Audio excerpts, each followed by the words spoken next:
There it is. Whole lot. Oh, the weather outside soon be frightful. Winter Wonderland. And aloha. Soon be frightful. Winter Wonderland. Winter Wonderland. Soon be frightful. Winter Wonderland. Uh-oh. What the hell is going on? Wonderland. Somebody's on repeat. Winter Wonderland. Yeah. Somebody's listening to the YouTube channel. Somebody's on repeat. Not me. Yeah. Somebody's listening to. There it was. Who was it? Who was me? Yumper, you farted. That's 1,000 demerits, Yump. Was it really you, Yump? I muted my mic, but I'm not even watching YouTube. I don't have it open either. Well, at least it wasn't your porn. I maybe I want to share that with you. Huh. All right, give us 1 second. Let's go and tweet these out.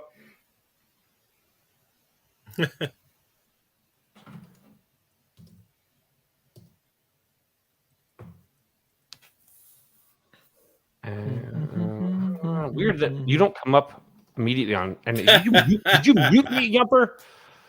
What do you mean? I don't know. Every time I type in your name, I have to type in the full name and it doesn't show up. I got that issue today too when I was going to tag him. For Twitter? Yeah. I don't think so. Did you get shadow banned by Elon? Probably. You know what? I don't know. Probably. Let's see. What are you doing right now, Yump? Let's see here. Looking sharp is what you're looking. Like, what the hell are you talking And HBIC is here for the ass sparklers. So get busy. The ass sparklers. Shit. Okay. Hey, Jack. I watched the first episode. Wait, we're live, right? Yeah. We're live. Jack. Careful with the slurs. Yeah. No. Hey, I watched the first episode, Jack. I actually liked it. I'm still trying to finish up Andor and watch Sharizi's show. So I'll get back to it. But it's pretty good, the first episode, Tulsa King.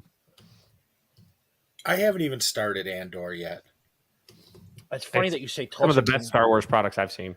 Because I was going to start Tulsa King. Dominic Lombardozzo's in it, isn't he? He was Dom from Entourage, and he was in The Irishman. He's not in the episode I've seen. Is he?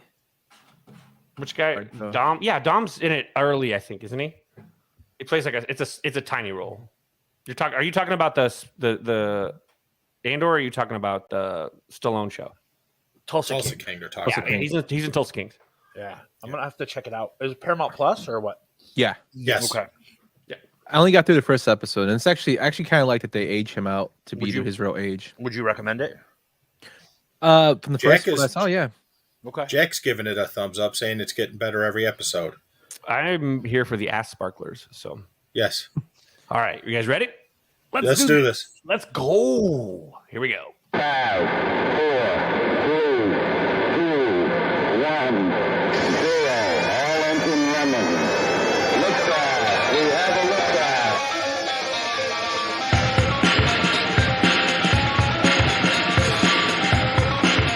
It's time for the Tainted Glove, starring your favorite man of questionable character, Aloha Mr. Hand. Hey, bud, let's party. And the Holy Reverend K-Fids himself. It's go time, so grab a beer, grab a bite, and settle in. It's time for the Tainted Glove.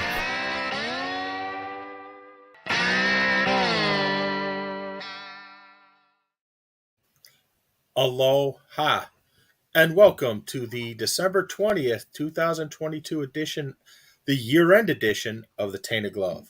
I am one of your co-hosts, Aloha Mr. Hand, and today we got quite a, as our friend Mailman Jack put it, a sausage fest going on. So with us today is, of course, my partner in crime, the holiday Reverend K-Fids, and from Yumper and Vo, and then from It's Getting Drafty in Here, the magnificent Stan himself, Brian. Fellas, how's it going? Gentlemen, how's it going? Going good over here. Thanks for having us on, guys. Yeah. But I don't know about you, but I don't know about you guys, but I just find it quite stimulating seeing the Walter Dick dance as we start the program. Oh, and speaking of that, look at that. Sorry, I had to get comfortable. We already My got apologies. some skin. This is why Yeah, you we listen already- we to already our got some show skin. and you watch it on YouTube because yes, we could describe the gloriousness of what this is, but you got to really see Yes. Mount Everest to appreciate Mount Everest. You've got to see Machu Picchu to appreciate Machu Picchu. Are we putting this on OnlyFans afterwards? It actually is a dual stream, so it's great. Nice. It's working. It's working well. Get some, Working make well. that cheddar. Yeah. Absolutely. And he's and showing off that new tattoo that he got because he told me that if Florida State actually beat LSU, go Tigers, which they did, that he would get a Seminole tattoo, and lo and behold, there it is. Should have seen us with the Paris Hilton bet we had a couple weeks ago. Turn around. Good one. That's a good one. Well, thanks you guys for joining us. Right? I mean, this is going to be a great night. This is probably the last Tainted Glove for me and Pete of the year, other than if we show up on someone's random ass, possibly football live broadcast, but any of those types of things. But we appreciate you guys joining us. We're gonna have a great night tonight. We're gonna talk a little bit about the Cubs and the White Sox. That we're gonna go there, but we're really tonight is going to be kind of for us as a group, a collective, to kind of bring together what we experienced this year. Our top threes. We're going to play a game of top threes, which is we're going to go through a couple of categories and everybody's going to just, drop out their top threes of the year. And we're just going to talk about 2022 has been a year, right? And so we're excited. Thank you guys for joining us. And, as we get into this again, having the whole Tainted Glove family here is always exceptional. You can tell that there's some banter here. It's a lot more, there'll be a lot more around the horn a little bit, if you will. This is really a 5-4-6-3 quadruple. What is a 5? What is 5? What would 5 be if they were able to? 5 is third base. What's a quintuple? No, Quintuple? No, 5-4-3. What's just? I'm not good at math, I man. mean, I'm not. Yeah, I didn't think there was going to be math. I just went there. You don't know anything about sports, man. Come on. Shit. But thank you guys for joining us. And so joining us, we'll have a good time here, though. So we're gonna get right to it. As we get going, White Sox fans, those of you that are joining us, especially. You guys had a great deal of, I would say, anticipation for this offseason because of angst and anticipation, both begin with the letter A. But had all this together, and you guys had an offseason where you had a regular season that didn't cut it, and now it was time to make some moves to fix where the deficits were. And the White Sox made a couple moves. The Clevenger move was a great deal. I thought was a pretty good move. But this week, the White Sox went out and signed Benintendi, first name. Andrew Benintendi, and he is an outfielder, so it kind of solidifies maybe that left field spot for the White Sox. So for you guys, White Sox fans especially, there's trace of you on here, and then Yupper's kind of like he goes back and forth depending on how he's angry for the day.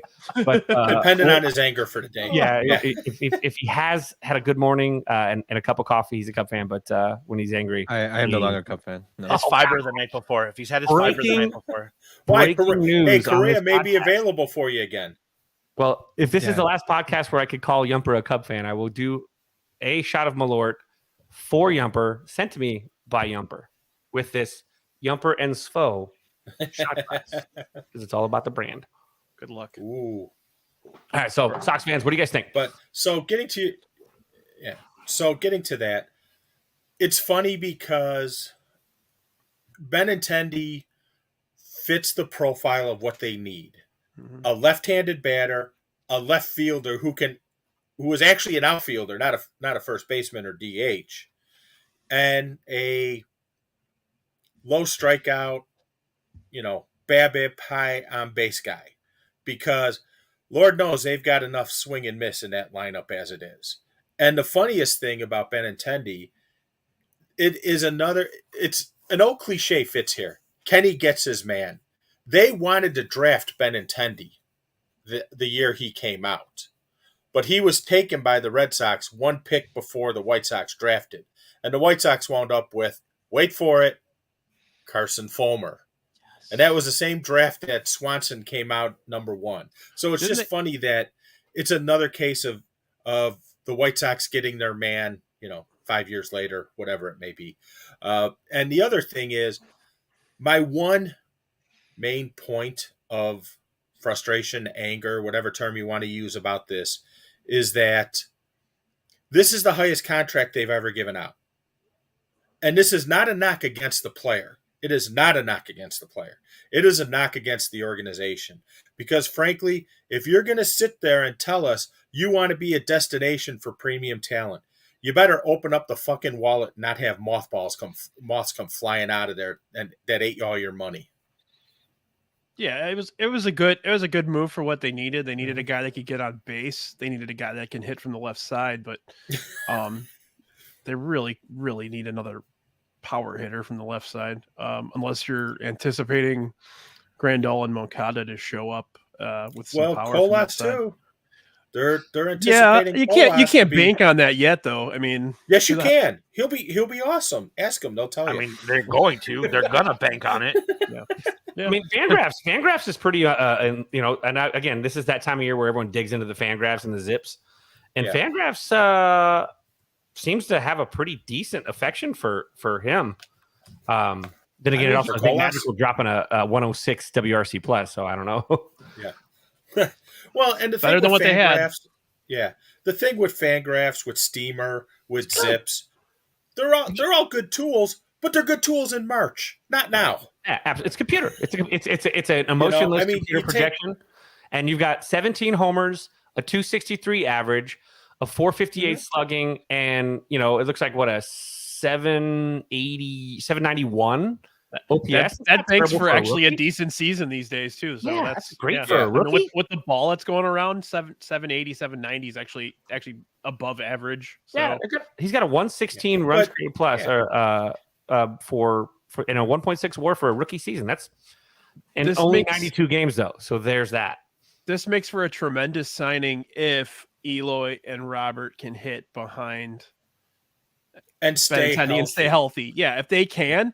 Benintendi's awesome. He's gonna give you a 360, 370 on base, and he did well with Grifol too. So isn't he kind of like a set it and forget it kind of guy? Like it's just one less gap that you're gonna have to worry about on a regular basis if he's the veteran kind of guy that he is. You just throw him out every day. Not having Eloy in the outfield is a huge like advantage for us too. Like not having to watch him play with the Nets and. Just that the signing is clinching that is very comforting. Let's not let Eloy die signing instead of protect Eloy from himself. Well, and the other thing is we now no longer have to play a fucking first baseman out in the outfield either. Like we have an outfielder. I mean, he's got a noodle arm, but we have a defensive outfielder out there. Yeah, you definitely can't put him in right, but yeah, he's going to give you adequate production left. Yeah. Well, the thing I find interesting. I'm all for it. I like the defensive aspect of it. Go ahead. No, go ahead. Go ahead, Young. No. This thing I just find interesting is that I think we're on a delay, Pete. Just a little bit. Yeah. Go ahead, Young. The thing I find interesting is that the Sox actually outbid other teams for Benintendi. There was 2 or 3 year offers on the table, and he wanted more. Nobody was willing to go that, so he was leaning towards somewhere else. And Rickon actually went and paid the guy for 5 years. Which there was a rumor that the Yankees want like 460, something like that. Yes. But yeah, the Sox put that extra year and probably clinched it. And I think he probably wants to play with Grifol too. It wasn't a seat at the table too. I mean, he didn't go to bed thinking he had the best offer. He actually went to bed with the best offer. That's a W. Yeah, I mean. It's just horrible that 75 million is the highest in the franchise, but I mean, you guys went out and paid, and I got to hand it to Rick. I'm not going to throw roses at bouquets at Rick Hahn, but the man did say he's not going to spend money in offseason. And but what's coming though? That's the problem. Is what are they going to do next? Which I actually don't mind if they moved, Hendricks or. I'm guessing they're cutting payroll. Hendricks is probably gone, and that's okay if they can get something that'll fill a gap, and then hope that Raylo and Graveman can fill the hole, and that's fill the hole.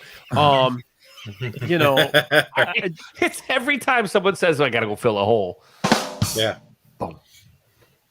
Anyway, I fed it to you. What I can't wait for is for like Han to come back and say, you made fun of me for signing all those relievers, but now they're a luxury and we can trade them to fill in other holes. Just keep giggling all night. All holes stuffed. Thank you, HBIC. Bam. Bada ding dong dong. Yeah, No, go ahead, Pete.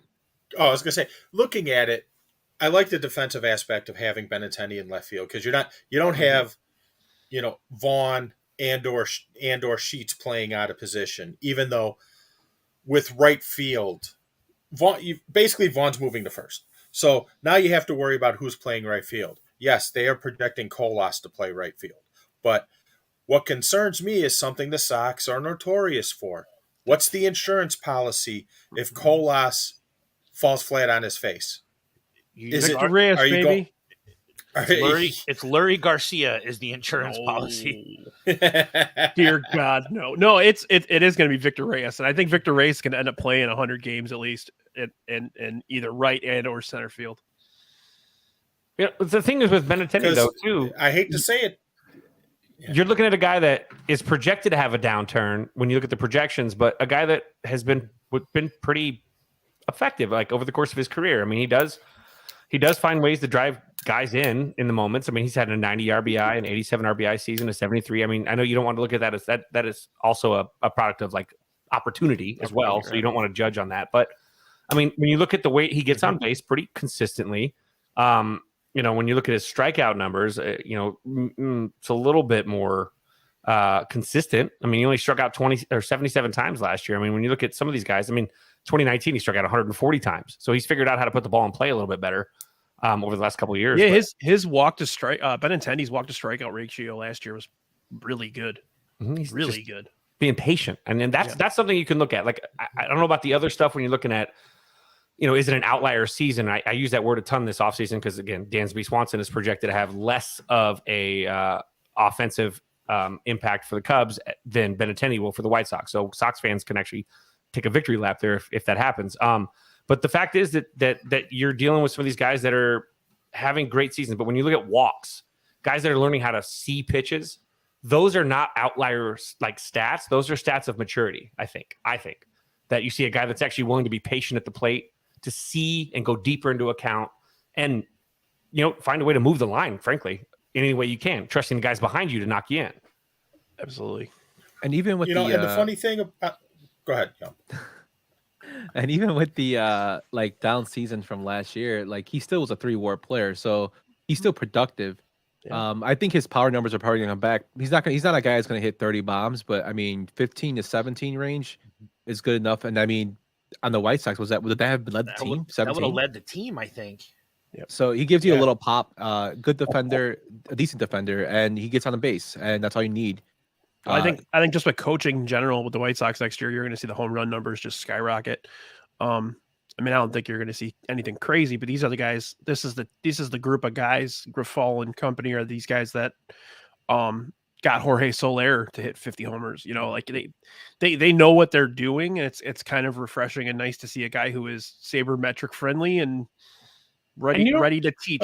And you don't see in these projections. You don't actually see the impact of their coaching staff. Like Pete, I know you said it's computer, right?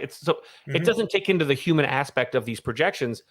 You have a coaching staff that's about to come in, and let's be honest, there's always a honeymoon period. So everyone, unless they're assholes, are going to buy in because they're excited. Let's go. You know what? Fresh start. Everyone loves a fresh start. Last year was so toxic. Let's go. And you're going to see guys that buy into this. These analytics, these projections or whatever you want to call them, don't take that part of it into consideration at all. So you're going to see a great deal of either improvement or de-evolution if they're not good at their job with this group. So it's actually kind of exciting to see because you can actually be able to maybe pinpoint who was it in 2022 that is to blame. Because if the same shit keeps happening now, it ain't the coaching staff, it's the individual. And that also puts these guys right there in the spotlight. If you're not producing and you're not doing, you can't blame Tony La Russa anymore. You can blame yourself now because it's been multiple leaderships that you've regressed on. If you're regressing, that is. Tim Anderson. I mean, if you just want to go, and that's part of my argument about Grifol. Will Grifol be a great manager? I don't know. Will Grifol be a shitty manager? I don't know. Nobody knows. He's never managed before. And the Sox are annoying the hell out of me with all of this talk about, there's a new leadership in there. It's a fresh voice and everything else. That you can't. Sorry, that's loser's lament. You cannot sit there and say, "Oh, we'll be 10 wins better just because we have a new manager," especially when it's a manager who's never fucking managed before. And that is not a knock against Grifol. And I would also add, That would be a it's tremendous obvious- manager if they improved that much. If they, We if they talked improved about it on 10 the show. games, that'd Guys, be we a talked about this on the tremendous show. manager. That a manager, statistically showing a manager has a 1.5 to 2 win plus or minus impact on any major league team over the last 25 years. It's not that big a deal. Period. Baseball, especially, like other sports like Yeah. football, basketball, that are more rotation oriented. In that's a big thing. But And baseball, positional driven, right? and play driven. Yeah, that's what I meant. And we Yeah. know this. Yeah, We know no, that absolutely. LaRussa didn't write out all of his lineups. We know in Sabermetrics era that most of these guys are given pretty much their lineup from their analytics staff. I don't know if the White Sox had some guy in the is also Shelley mopping- Duncan, wasn't he it? was mopping the floor, and he's like, "Oh, by the way, here's the lineup today. I forgot what I was doing." whatever Tony Buddy wanted the job that week. Yeah. Yep. It was Dave Duncan's son who the had guy the he met job. at the bar. He's like, "Hey, Yeah. lineup guy." Yeah. It was But- Gabe. Gabe just filled out the lineups. No, I think it was actually Ken, but we won't go there. So But, Ken you started know- Pito and then a bunch of professional wrestlers. God, But Ravishing That's Rick a team Rude I'd watch. third? Let's be Yeah. honest. Yeah, let's go. The other thing I'll say about this is, to me, I'm looking at what the White Sox have done as far as who they're bringing in and everything else. And it's obvious that it is not Rick Hahn driving this ship. It is Pedro Grifol. Because if you look at most of the guys he's brought in, they are guys that Grifol knows and has worked with. So I'm wondering if they are actually relying on Grifol to tell them what they want, because Rick especially has admitted he's been caught flat-footed multiple times. He failed to read the market multiple times. So I'm wondering if they're actually listening to Grifol for what kind of roster he wants, and that's what's driving. Because if you go back and look, the same thing happened after the 2004 season. Ozzie went into Kenny and said, "These guys can't play for me." That's why Carlos Lee got traded, and they went and got Pasetnik and Luis Vizcaíno from Milwaukee. I see the same thing happening here. Now, I don't know if the end result will be the same. I seriously doubt it, because I think the team is very deficient in multiple areas. You still got to figure out who's playing second. And I don't care what anyone says. Lenin Sosa, Romy Gonzalez, those guys aren't cutting it. If they are starting at second base to start the season, you're basically throwing in the towel. Can I throw in the monkey wrench right now and let you guys? Then I'll mute myself and let you guys just go to town. Thoughts on this emergence of let's trade back for Nick Madrigal, coming from some accounts that actually are usually pretty level-headed. I don't know, guys. Is this nuts? Like, is this like? Well, I wouldn't say it's nuts. I would say some of the trade proposals I've seen is nuts. I'm sorry. The Cubs aren't going to take on Yasmani Grandal and all that money for Nick Madrigal. No, it's just not happening. Now, The one that I if there's saw a that deal made to sense, be had where it makes sense for both sides, yeah, I could see it happening. I saw Sheets Madrigal idea, and I mean, I don't want Madrigal back here. I honestly don't even think he's a Major League Baseball player. But story for another time. But yeah, I mean, the Cubs need left-handed power at first base, so Sheets makes sense for him, and I'm not even confident he could beat out guys like I still like my Sosa Sheets or to Romy. Baltimore trade for Adley Rushman. Straight up. Let's do it. I'm conflicted. Like, I see, like, Madrigal was, like, I think we had this conversation with you, Pete. Like, Sox fans viewed him as being drafted too high. He was, promoted as having good baseball sense. Didn't show that. Horrible base running. He was known for fighting in the count, but he's always ended up at 2 strikes, which is where he named his Nicky 2 strikes. Came to the Cubs, had that, reputation of being a hard out and just didn't deliver. Has a low slugging percentage. His OPS is really low. He's not a power hitter. I just think was drafted too high for his level. I think he does have some upside to him. I don't know if it's going to be as a superstar, but he'll be a good serviceable major league player. He just needs to be in the right lineup. And I don't really think it's on the north side or south side. He needs to go to a team that's already established. The Sox taking him on healthy too. Yeah, that as well. His health is another huge. issue. His arm is not good, even for second base. His arm is not good. I think, and now that the shift's gone too, it's going to kind of hurt him a little bit. Yeah. In terms of, but I still think the kid still has something to give. But is it going to be here? I highly doubt it. And I really don't see the Sox taking him on, and the Cubs trading him away to the Sox. And like you said, I don't see the Cubs taking on Grandal's contract. Maybe before the Dansby Swanson signing, they would have considered it, but the Sox would be kicking in a ass load of money if they traded Grandal anywhere. I mean, they offered Vasquez, I think, $30 million over 3 years. So that could, it could be possible, but I highly doubt they're going to make another, crosstown trade, especially when Rick didn't like the way he got for Craig Kimbrell. Now, did we go through? Because I said I'd mute my mic, and I saw there was Cub slander too. You got me right in the middle of like the whole thing with my mic when I promised to keep my mic muted. But I got one real quick. Second base is a problem area for sure. They need another starting pitcher. At least one more. And like I told you guys, I wouldn't mind the Sox, even the Cubs. Well, the Sox to look at Zach Greinke. He's a veteran. He could be cheap. He could help anchor that staff at the 5-hole. Depends on what what they want to do, but it also depends on how much money they want to spend. But he was serviceable last year. Why not? The answer is zero on the money. Mm-hmm. I guess he ain't coming then. Yeah, I think the first half of the season is going to be very telling, and see what you get out of Clevenger. Yeah. And then I don't disagree with you that there needs to be another pitcher added, but I think their team is on the court. Like, if we're going to quote Hoosiers, like that's my team. Yeah. You have a rolled up. We show up early to the game program that you can. We'll show up early to a game next year, and he'll have the players running around chairs. That'd be fucking hilarious. Or he'll have the measurement from the plate to the mound. Well, one thing that that's 60 feet 8 inches. What the hell? Hold up. Like, that's what's going to happen. Major League the base is going to be bigger. We got problems there too. Got things that are going to adjust with the game. The way that the game adjusts is now going to be something to pay attention to when it comes to logistics and analytics as well, because you're looking at a baseball game now that has larger bases, which means it's not 90 feet between bases either direction. It's 89. How much larger are the bases? They're just enough to make just a slight difference, but it's a game of inches. Don't we always say that a ton? So they're a Domino's pizza box now. All it's going to do is they're going to add bigger one of those gloves that they wear. That's like it elongates their hand like gloves? 9 inches. Honest, one of these sons of bitches, someone's going to wear an ET hand mask, like that you get for an ET costume, and they're like, ouch. It's going to be like the finger's going to be like 8 feet long. Yeah.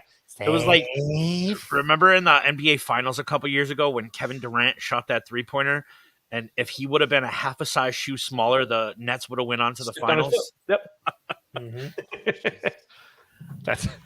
It's going to change. It'll change. But Jackie believes that Zach Greinke has a very punchable face. Well, he kind of does. He does. You know what though? He seems like a pretty likable guy. He's an absolute screwball. Absolute weirdo, but so is Clevenger. Clevenger's a fucking screwball. Let's be honest. You guys got a screwball. Dude's pretty weird. Like, I know people are upset about it, but I dig the Clevenger move. I dig it. Let's just hope if there's another wave of COVID, he stays out. It's a good move if we get 100 innings out of him. I'm happy, but I'm still not positive. I think he's okay. I think he's going to be. I think Sox fans are going to love him. I think by the time you're at the All-Star break, maybe clip this later, but I think by the All-Star break, White Sox fans are going to freaking love him. Like, I think they're going to be like, this is our dude. Freezing cold takes. Oh, yeah. It could be a raging cold take. You guys, I just want to know if we're totally flipping this, aren't we?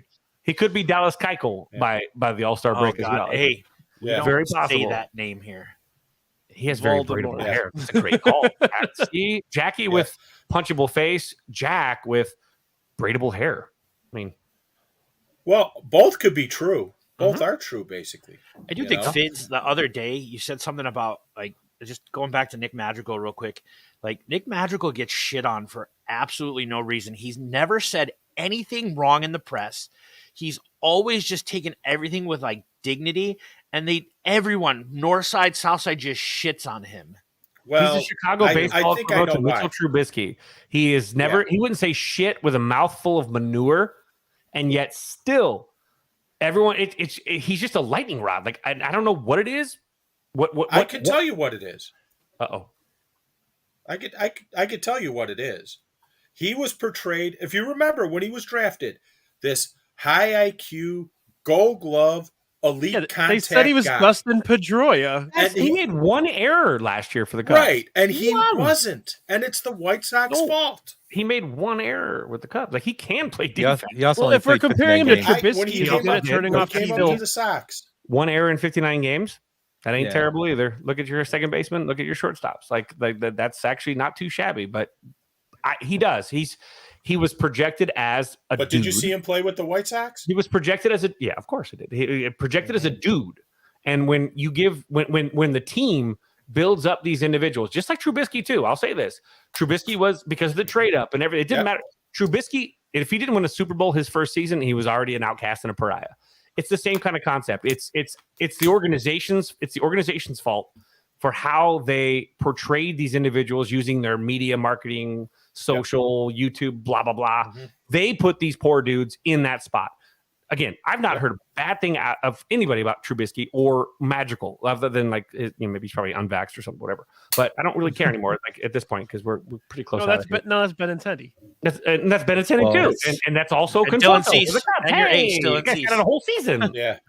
But thing is too though with him weird. with Madrigal, I just think he's just a player that's in the wrong era. He's like a Tommy Herr or Ray Sanchez. That number two hitter. He's a Tommy second Herr base is the Juan Arizona Pierre. State. Isn't Tommy Herr the Arizona State University home run champion? Oh, I don't know about that. Am I thinking I of the know wrong Tommy guy? Herr had 100 over 100 RBIs with like 7 home runs one year. I think 1985, I want to say. I think Yeah, Yump, the year they won, I think. I think Yump might have just hit it on the head, man. It's like drafting a center in the NBA now that can't run the court. Like Or just, running back in Oh, football. no, never It's mind. like Wrong that guy from Wrong Illinois, that center from Illinois. oh, that- Kofi, yeah. Yeah, Tommy hit 28 Where's bombs. he's playing in Yeah, like he's he's not playing very- like never mind. Greece now, Who am I thinking of? Arizona State. I don't know. Oh, Off the top of my head, no. it was a Brave. He was from the Arizona Braves. State had a lot of good Braves. dudes go He was with the Braves.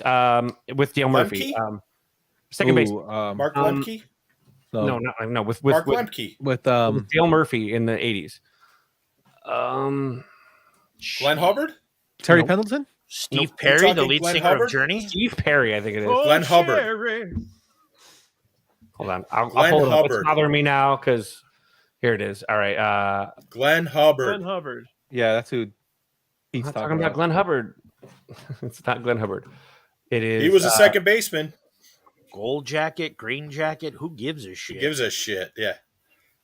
I'm just trying to pull Glenn it up. Hubbard was the second baseman in Atlanta for like a decade. He's from Germany. Yep. He was German. Ron Gant. Do your German voice again, Yump. I like it. No, he's like, you ever seen the movie The Pest? When he's like, I thought you liked it. It's German. Damn it. It's gonna bother me.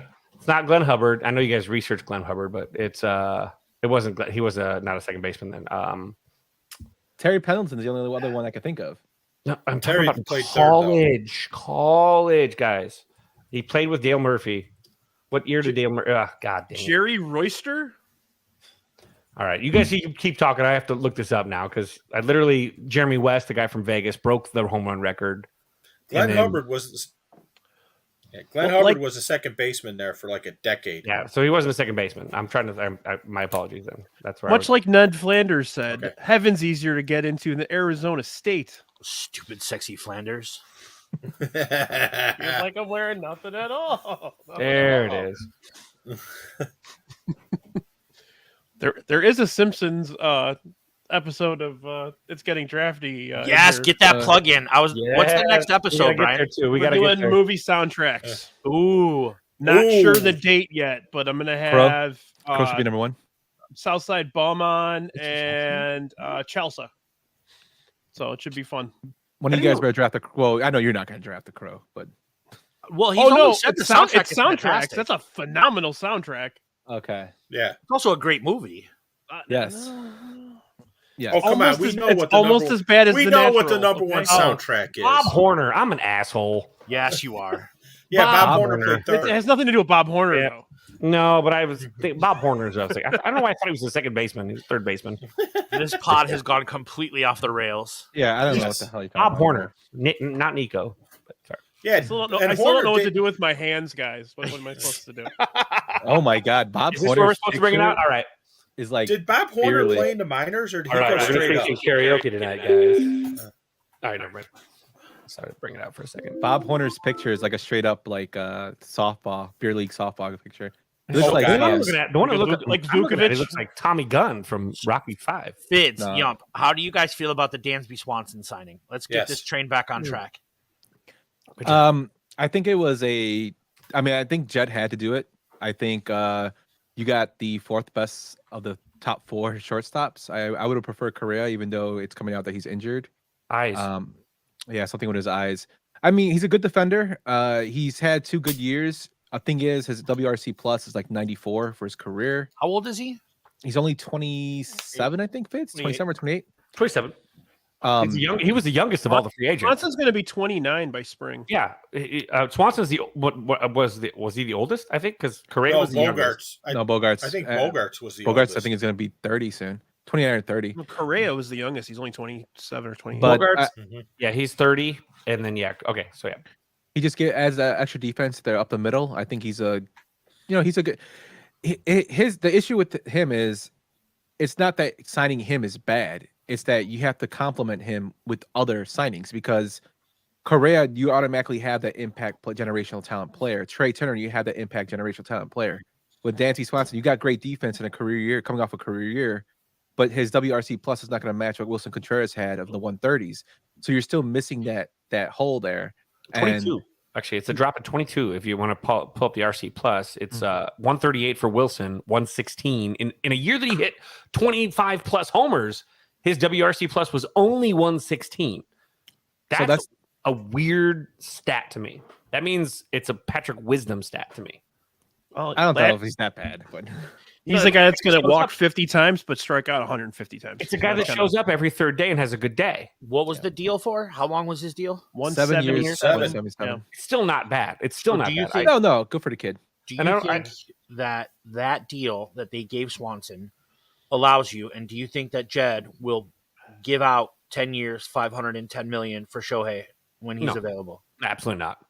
See, that's the Zero, thing. zero faith in that. I don't think he becomes available. You can't let a player like that get in the No, market. Angels just made another move. Angels are about They to. did. They might lock him up now. Like they're like, all right, good. We got That's something. what Cubs fans don't like. Certain Cubs fans don't understand is that we'll market's save gonna money for Shohei, save money for if they're not on the market or they might not reach the market. You can't save money for players. That's why I was getting so frustrated with them not signing anybody. One That's thing you got to the problem notice, though, that with I this, have with with Cubs Shohei? media is that Cubs media keeps selling dreams after dreams after dreams. You lose one But guy, Fids, Chicago media Fids. jumps to the next train, and then it'll say it's next year. It's Ohtani.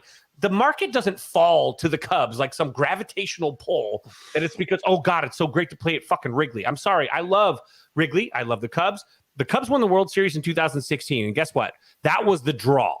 The draw's gone. You won. Okay. The next closest team, that's the draw. It's the challenge. It's not the environment. It's not the stadium. Look, Wrigley is actually pretty universally known for being kind of a mediocre stadium for home players and visitors alike. It's not a great place to be, as far as that's concerned. It's just that they continue to sell a third place team this way a lot of the times. And Shohei is not going to reach the market. If he does, it's not just the Cubs. Like, again, Cubs fans have this weird tendency.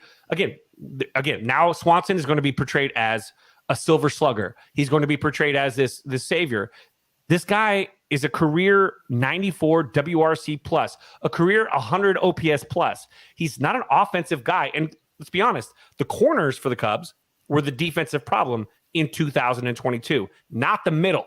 The middle defended the ball at a top 5 level across the board. The Cubs were ranked 30th at third and first in baseball defensively when it comes to analytics. They didn't fix that problem. It's not fixed. They just added a really cool shortstop and moved a really great shortstop that's now going to be a second baseman, who's going to be a great second baseman. And then they're going to move a guy that actually made, if that guy's going to play healthy, a position that made 3 or 4 errors in 2022 at all. Like it doesn't fix anything, but they're going to sell that. And this is the problem with it, like Ohtani. The market doesn't just sway towards the Cubs. Okay, you pay, you give the years, You worry about the years midway through the contract when the guy's finally washed up. That's what you do. That's it. You can't sit there and go, oh, Jason Hayward. I don't care about Jason Hayward. Maybe He's they'll not put bonus escalators in their offer to Shohei, like 250 over 10. It's the same. And Fids, One thing to to your notice point. about. Go ahead, Pete. I'm sorry.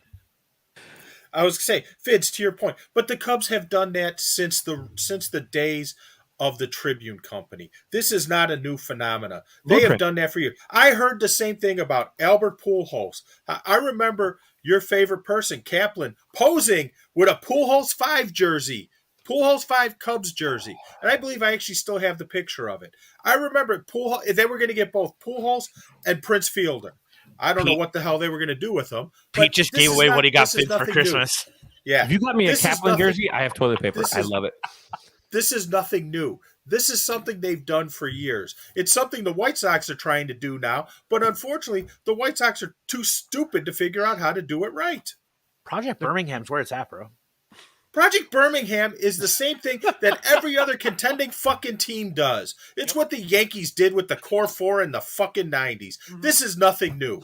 Except it's new for the White Sox because they're like, oh shit, maybe we should do it this way because this is what others do. That's been going on since the fucking 70s for Christ. The Oakland A's of the early 70s. All those guys came up together. This is not a new concept. And I want to make sure I'm clear on this too, because again, being logical sometimes doesn't really compute. I'm not saying I'm disappointed with the Cubs offseason. It's been an okay offseason. Like, it's not terrible, but they're still a 75 to 80 win team. They're not going to score enough runs consistently. If Patrick Wisdom is your third baseman and he's not platooning against lefties instead, the dude rakes lefties. I will give that dude all the credit for raking lefties. But if he's starting every day, your offense has problems. And the Cubs are 3 bats away from having a consistent 9. That's the thing. I'm not disappointed. I love defense. I fucking love I'm a pitcher. God, I love defense. Give me all the defense. The Cubs middle, going from Horner, and then going to Swanson, and then Bellinger, and with Ian Happ and left to Gold Glove. That's a great defense up the middle. Problem is, what's the guy going to do at third? How many times is he going to clank a slow roller, trying to barehand it and flip it over his shoulder like a jackass instead of just trying to get quick? So we had a rookie at third for the Cubs, or at first, with Matt Mervis, who can play decent defense. The Cubs need 3 bats. They need a DH, they need a third base bat, and then they need a speller for the right side, someone that can, like Benintendi. Again, you got someone that you can rotate around. Bellinger, his awesome flexibility allows the Cubs to shift them around. It's great. But Cub fans are taking victory laps, and I'm like, this team's not going to win fucking 75 games. It's not that irritates me, though. And it's not even that really irritates me. The thing that really is irritating me now is that this news came out about Jameson Taillon and Anthony Rizzo telling him to go play for the Cubs, and people are saying, "Oh, that means Anthony Rizzo's feelings with the Cubs is it's done with. He's back. He's okay with the Cubs front office." No. And that's horseshit because it's a soundbite. It's a soundbite. He's telling him to go get the best deal. He's telling him to go get the best deal for him, and it's happened with Aaron Judge. They had a conversation with Anthony Rizzo and Aaron Judge where he told him the team is going to do what's best for the team. It's you do what's best for you. Telling him the organization doesn't give a shit about you. And he learned that in Chicago. I know it's business, but like I said, the way Jed Hoyer and the front office handled all the guys they traded away was not done properly. Either you let them out, swinging their dicks in the wind without knowing what the hell's going on, or you just buried them in the media, or you misjudge the market and have them be with you all year and then offer them a qualifying offer. And I love Bleacher Report. I do. And you and I have talked about this a ton. I love they're great. They do a great job. But Brett, today but I was told. Ellipses. Hey, Brett, I was fucking told too. But I was actually told personally that the Cubs treat their players like shit. Okay? That they leave them with their dicks, like you said, dicks in the wind. And I quote, these dudes, just because Anthony Rizzo says something nice, just because they say something nice to the press, these are sound bites from dudes at press conferences that are absolutely terrified about saying the wrong thing to a new fan base. They are out there. They're going to say everything classy. Everything is measured. Everything is nice. Because why would he walk and go, yeah, well, Rizzo told me not to do it. Fuck that guy. Like, no. You're going to go, hey, yeah, I got great advice from Rizzo, blah, blah, blah. And, we love the captain. We love Taillon now. Oh, my God, it's so cool. Now, the Cubs never mistreated their players. Oh, no, they didn't. So all of last year with Wilson Contreras and all of everything that went with KB, Schwarber, Rizzo, and Javi all of a sudden just never happened to these people. And that's the problem that I have with some of these Cubs accounts too. Look,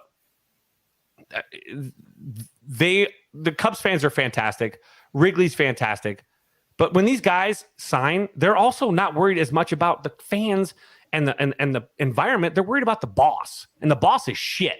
And these guys don't like the boss. How about we get a quote from Anthony Rizzo and how he feels about Tom Ricketts? How about you get one of those? Because that's the one that matters to me, because, you know, you guys look for a new job.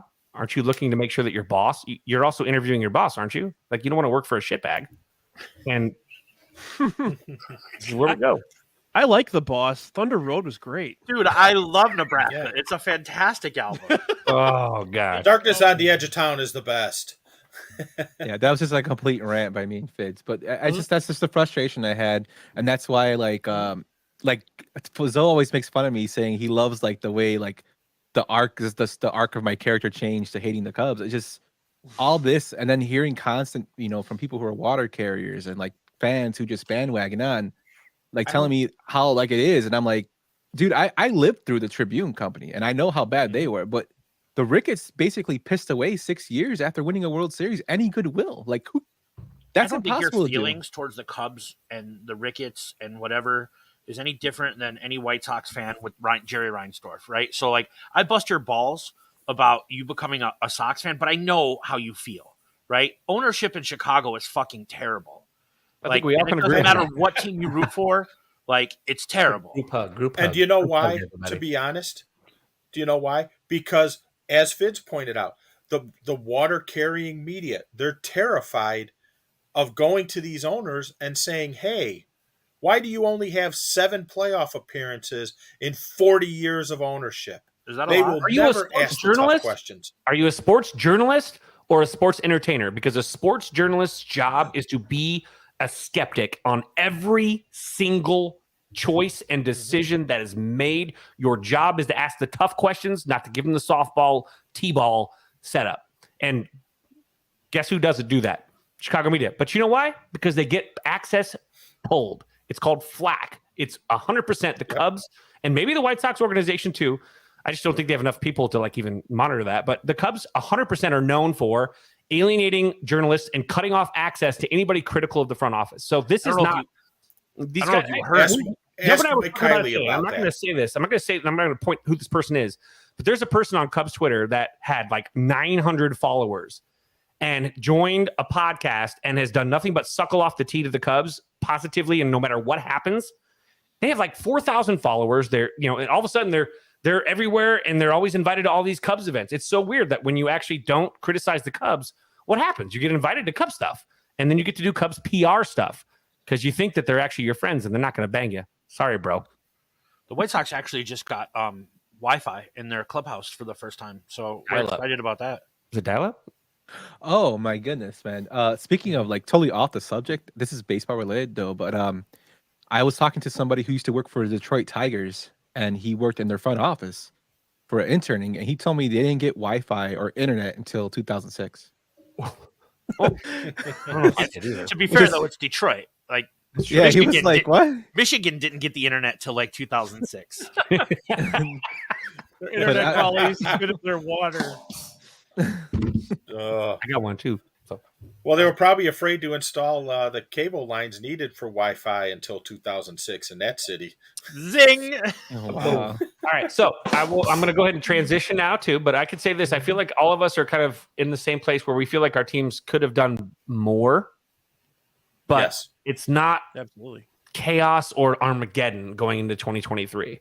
At this point, it's like getting socks for Christmas. Like as you get older, you appreciate them. You need those socks, you need man. those socks. Yeah. But like you wish that you got a new game for the PS5. So you're basically saying that Jerry Reinsdorf is Hanukkah Harry. I think that's perfect. From Saturday Night Live. Like, dude, if they that would be too expensive for Jerry. A biopic, John Lovitz is playing Jerry Reinsdorf. It's going to happen. 8 pair. 8 pair.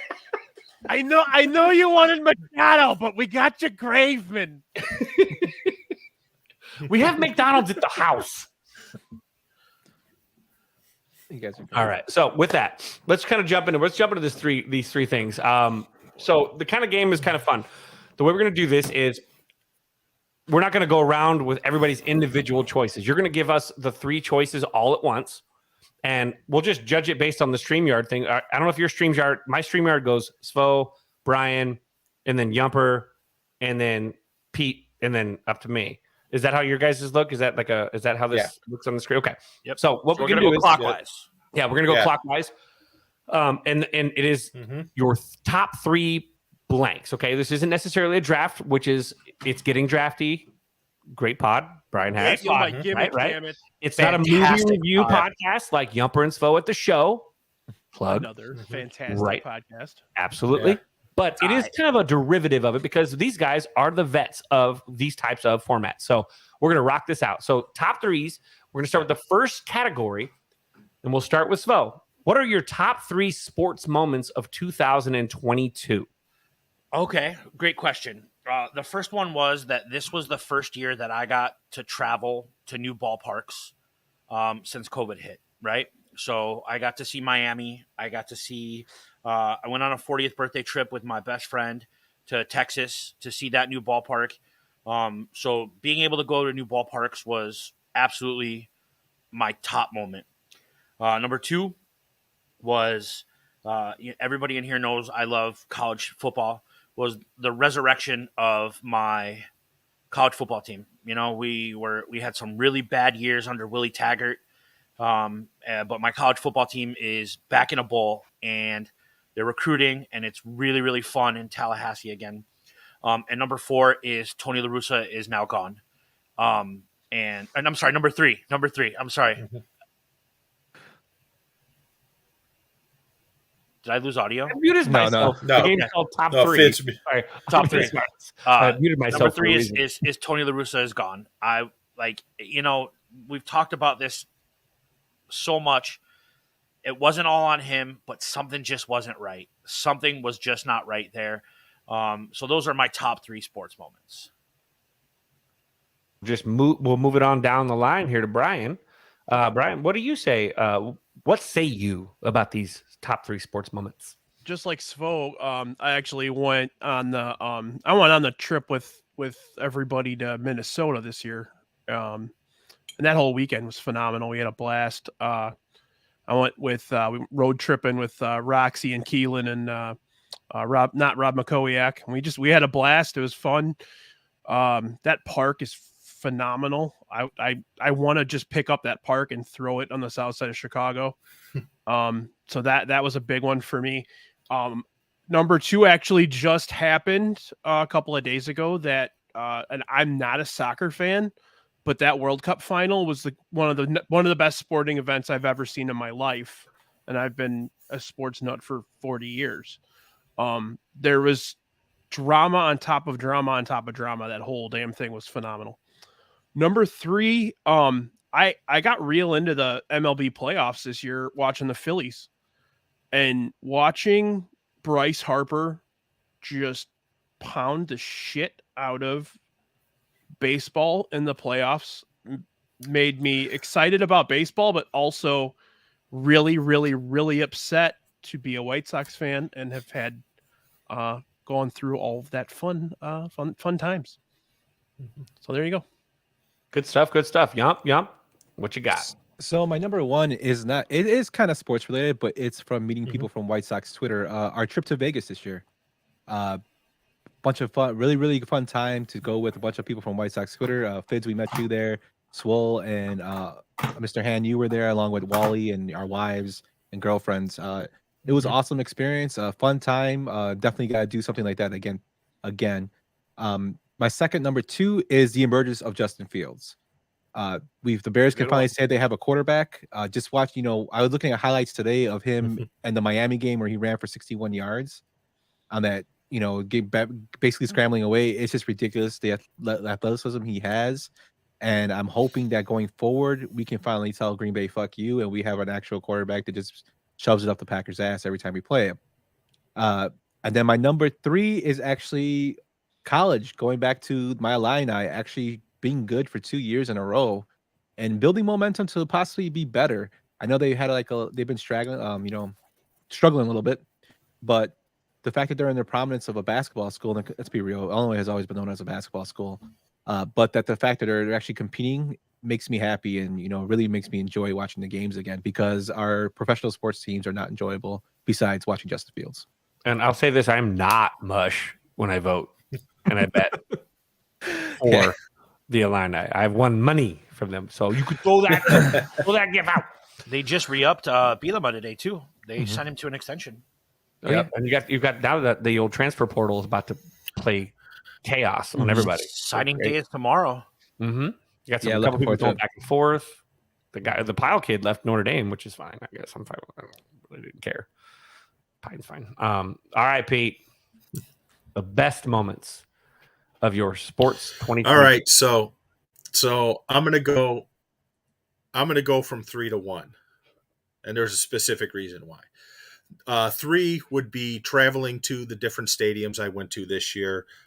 Did go to San Francisco, went to Minnesota, both of which I had been to before, but then hitting San Diego at the end of the season. It's a beautiful ballpark, beautiful city, highly, highly recommended, even though San Francisco is still my favorite stadium. Number 2, getting to see the Bears win the season opener in that monsoon against the San Francisco 49ers, and seeing the slip and slide at the end of the game when the Bears clinched the victory. Just because I had kept telling Nam, Josh Nelson, and Kier, all big 49er fans, that I thought that Trey Lance was going to be crunched in that game. I was only a week off, unfortunately. But seeing that was great. And then number 1 is a personal achievement. Being part of the second place team in the Hall of Fame Classic golf outing over Memorial Day weekend. That was number 1. And I have the bat as evidence that I got for second place. And Fidge, you're on mute. Well, I wasn't talking anyway. That's a good thing. I prefer it when I don't. So, all right. Well, with me, my top 3. I mean, for me, we'll go from back to front. Now, the honorable mention would definitely be KB signing a $170 some odd million contract. That's $182 million contract. Pretty cool to see like one of my dudes go and make money that I'll never see.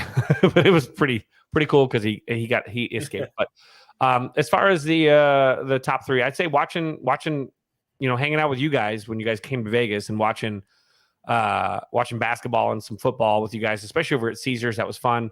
I think probably the coolest or the funniest moment or the more exciting moment I think of the entire moment though was when we were at was it Bally's or the Link? I can't remember where you guys were staying. Bally's. And we all were in that casino area by the slot machines, and Svo walked in and we saw him for the first time. And that was the first time I've ever been in the same place at the same time with Svo. And he literally ripped shirt off in the middle of the casino.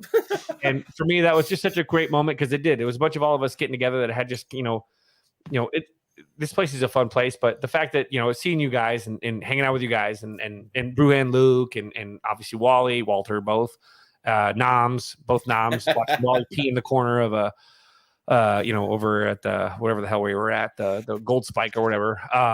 Peter in the corner by the cornhole. That was giant cornhole, by the way. So if warning, if you ever have the opportunity to have Wally as your cornhole partner, make sure that you vehemently protest. He's the worst fucking cornhole player I've ever played with in my life. We had giant boards and giant cornhole bags, and he still couldn't hit the fucking hole. It was extremely toxicated. Yes. He was already dancing and dry humping on That's like the understatement of the year. He was extremely intoxicated. He couldn't hit a hole. That's the story of his life. That ride home. Bring it out. Was, usually he's good at hitting the hole. Oh, that's true. He's got a lot of bait. Whoa.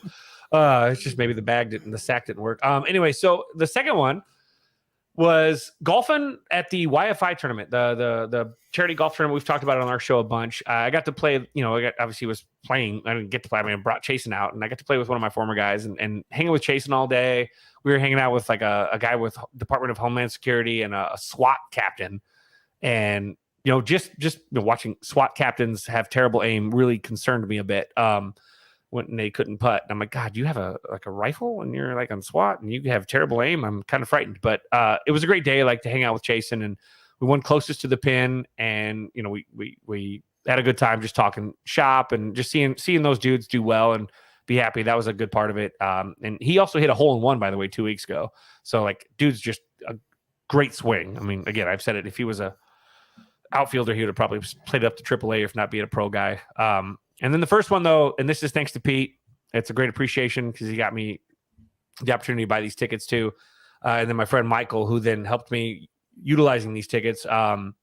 The Notre Dame game here in Vegas, I was able to go and see Notre Dame, hang out in the Wynn Lounge, be right up there, up against the goalposts, basically there in the I think it would be the south end zone, and with a bunch of Notre Dame fans. Like it took over Vegas. It was insane. There was just so much Notre Dame here, and I'm a huge Notre Dame football fan.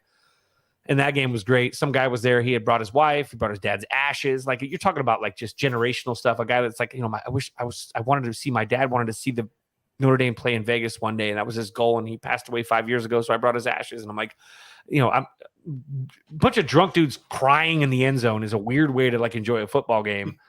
But it was like a seriously like special kind of experience. And again, for me as a Vegas person to be able to not have to, travel 2,500 miles to go see them, it was great. Now, apparently we're going to see them play Ohio State next year in South Bend, so I'm stoked for that. But that was probably my top sports moment this year of the just seeing them in person. It was cool. Hey, you said it wrong. You said it wrong. It's the Ohio State University. Ohio State University. Shut up.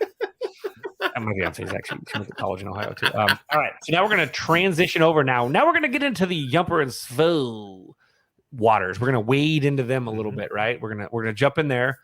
Hopefully, we're all wearing Speedo, and that would be great to wade into these waters with. But we're going to go with the top 3 films of 2022, which has been a pretty good year for film. So let's go. Let's flip this around, and we'll start with you, Pete. Since we'll go counterclockwise, right? That's what we're doing, counterclockwise. Sure. What are your 3 favorite films of 2022?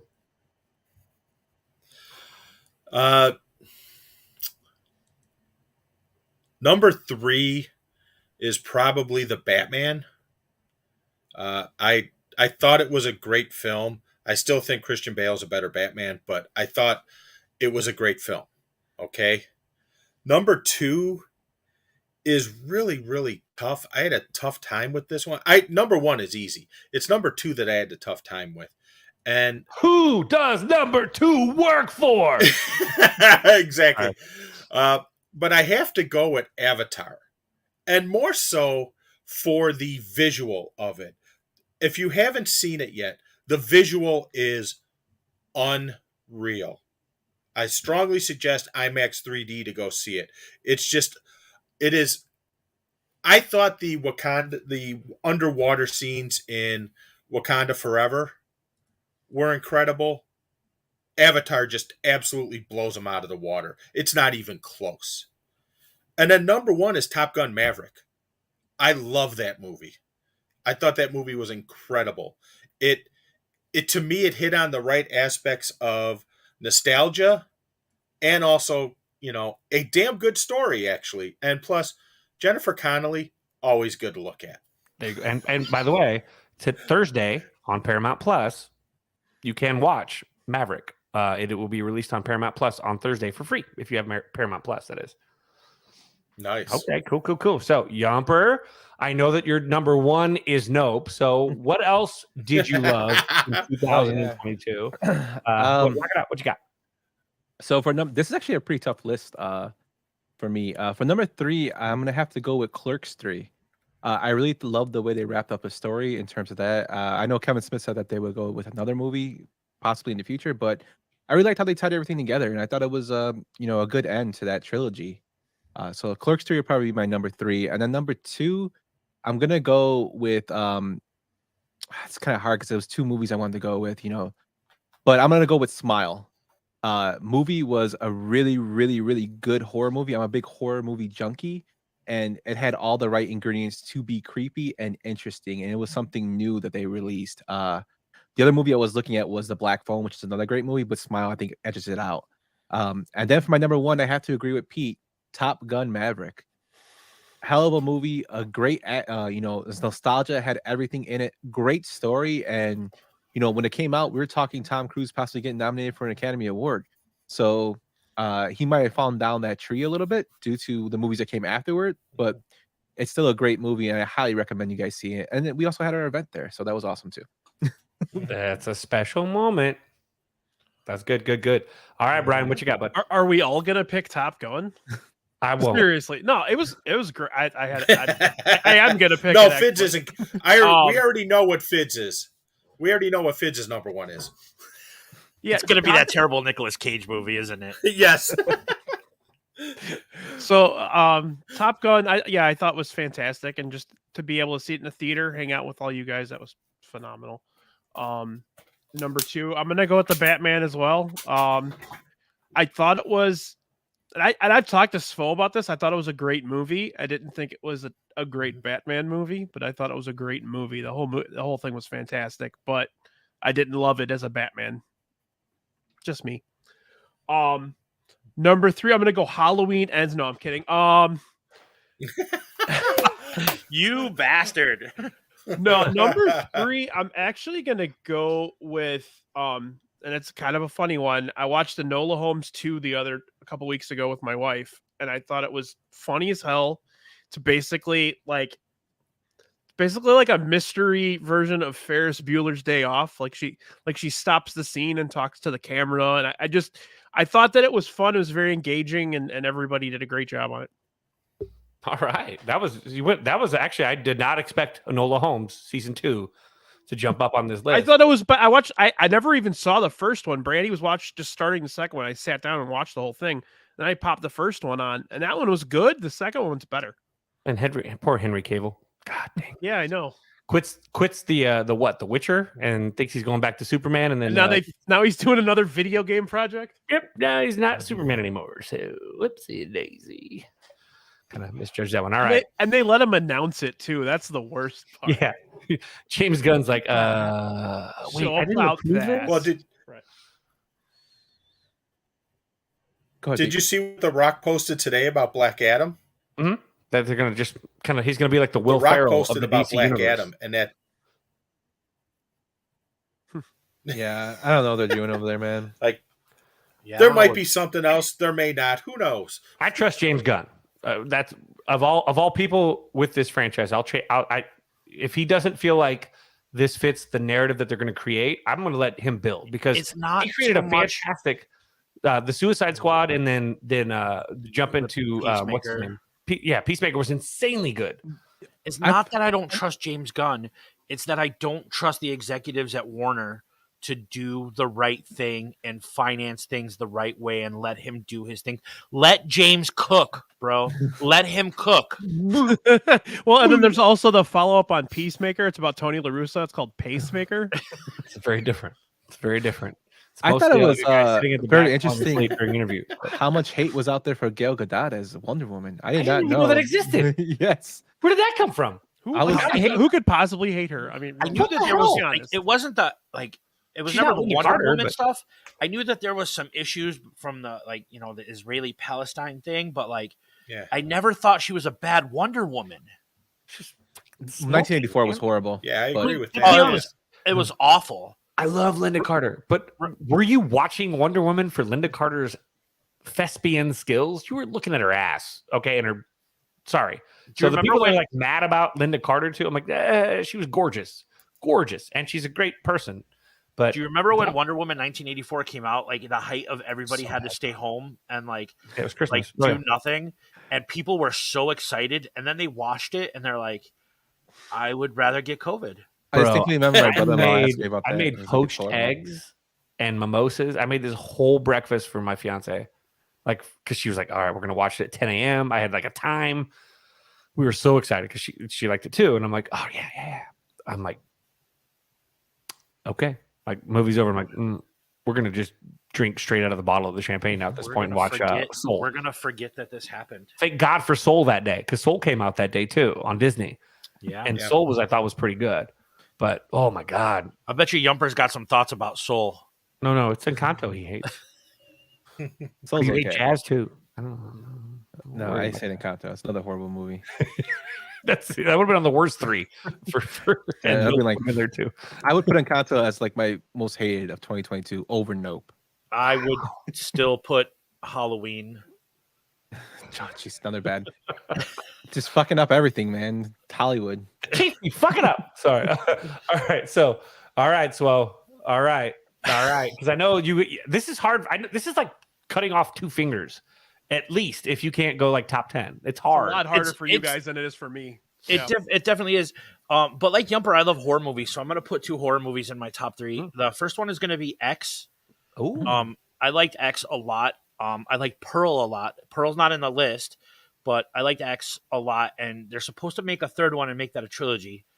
So I'm very excited for that. But X at number 3, I'm gonna go Black Phone at number 2. I love the hell out of Black Phone, and The Batman is my favorite movie of 2022 and probably ever. How many times have you seen The Batman? I stopped counting after like 40. That's amazing. That's like me and Ace Ventura. I swear to God, I saw Ace Ventura like 140 times in like 90 days. So yeah, okay, that's good. Okay, that's a good one. That's one that hasn't popped up, but I know that everybody. I feel well. I don't know. Brian doesn't watch film, so Brian's probably was like, "Oh, did you draw me a picture?" I'm gonna make it. I'm gonna make an effort next year, guys. Okay. And we're gonna get you a list. I gotta get you a catch list. up. I know. Oh man, Mailman Jack's going in. Soul just lost the track. Oh, no. Ow. Oh man! Oh, no, but Continue. that's- I hope you get explosive diarrhea on your route, Mailman Jack, and no one lets you poop at their house. Hank He's will stopping Teresa's definitely house. let you shit in his bathroom. Hank will give you his toilet and his hemorrhoid pad. Yes. In case you need it for But the then you'll have to listen to Hank for an hour. Right. Well, he'll talk to you while you're shitting, and then for the hour after it's done. Yeah, it's gonna happen. All right. For me on this one, I'll say this. This has been a good year for film for me. As far as my opinion, but I'll start from the back, and then you start from the back and then move to the front. It's like the taint, right? Never That's what we go are. ass to mouth, bro. Right. You go, a taint in the front, a taint in the back. So, I'd say my third favorite film of this year, I'm going to go with Avatar 2. I'll go with Pete on there. I enjoyed it. I thought the tech was insanely good. I think it's actually hilarious that movie theaters were actually having to cancel tickets because the installation of their new IMAX 3D projectors the projects weren't done. The installations were late. So the theater I went to, they had to cancel on Friday, which is like the day. They had to actually cancel all their tickets because the IMAX laser 3D projector that they were adding wasn't done yet. So I was lucky. I went Dolby, so I was good. And it was incredible. The tech was insane. The visuals, the plot was, I feel like, much better than the first one, which Yump's favorite movie. He hates it a ton. Dances with Wolves in Space, basically. It wasn't. This one was a little bit more about family and more about how the you've lost everything now. How do you survive as a unit, as a family? It's about a family that is now outcast, and I thought that was really cool. I can't wait till Avatar 5 when they go to Earth, because then the Na'vi will actually be aliens. I'm so tired of people calling the Na'vi aliens. They're not. That's their planet. So we're the aliens. But good one. And it was good. Cameron does what Cameron does. And then for me, second, you guys, and this is going to be a shock because some of you guys have heard me talking about this all year, right? I finally came to a decision after multiple screenings of both films. I actually have had to watch these films. I've watched them 3 times a piece over the last probably 30 days. So I'm going to go with number 2. My second favorite film of the year is Everything Everywhere All at Once. It's insane. The great, the Michelle Yeoh and the idea of the plot, and of course, just how the whole film was made and how inventive it was, and again, about family. It's the second film of my top 3 that's about family and how a family isn't perfect. It just goes through its thing. So that one, to me, that one probably will win a Golden Globe.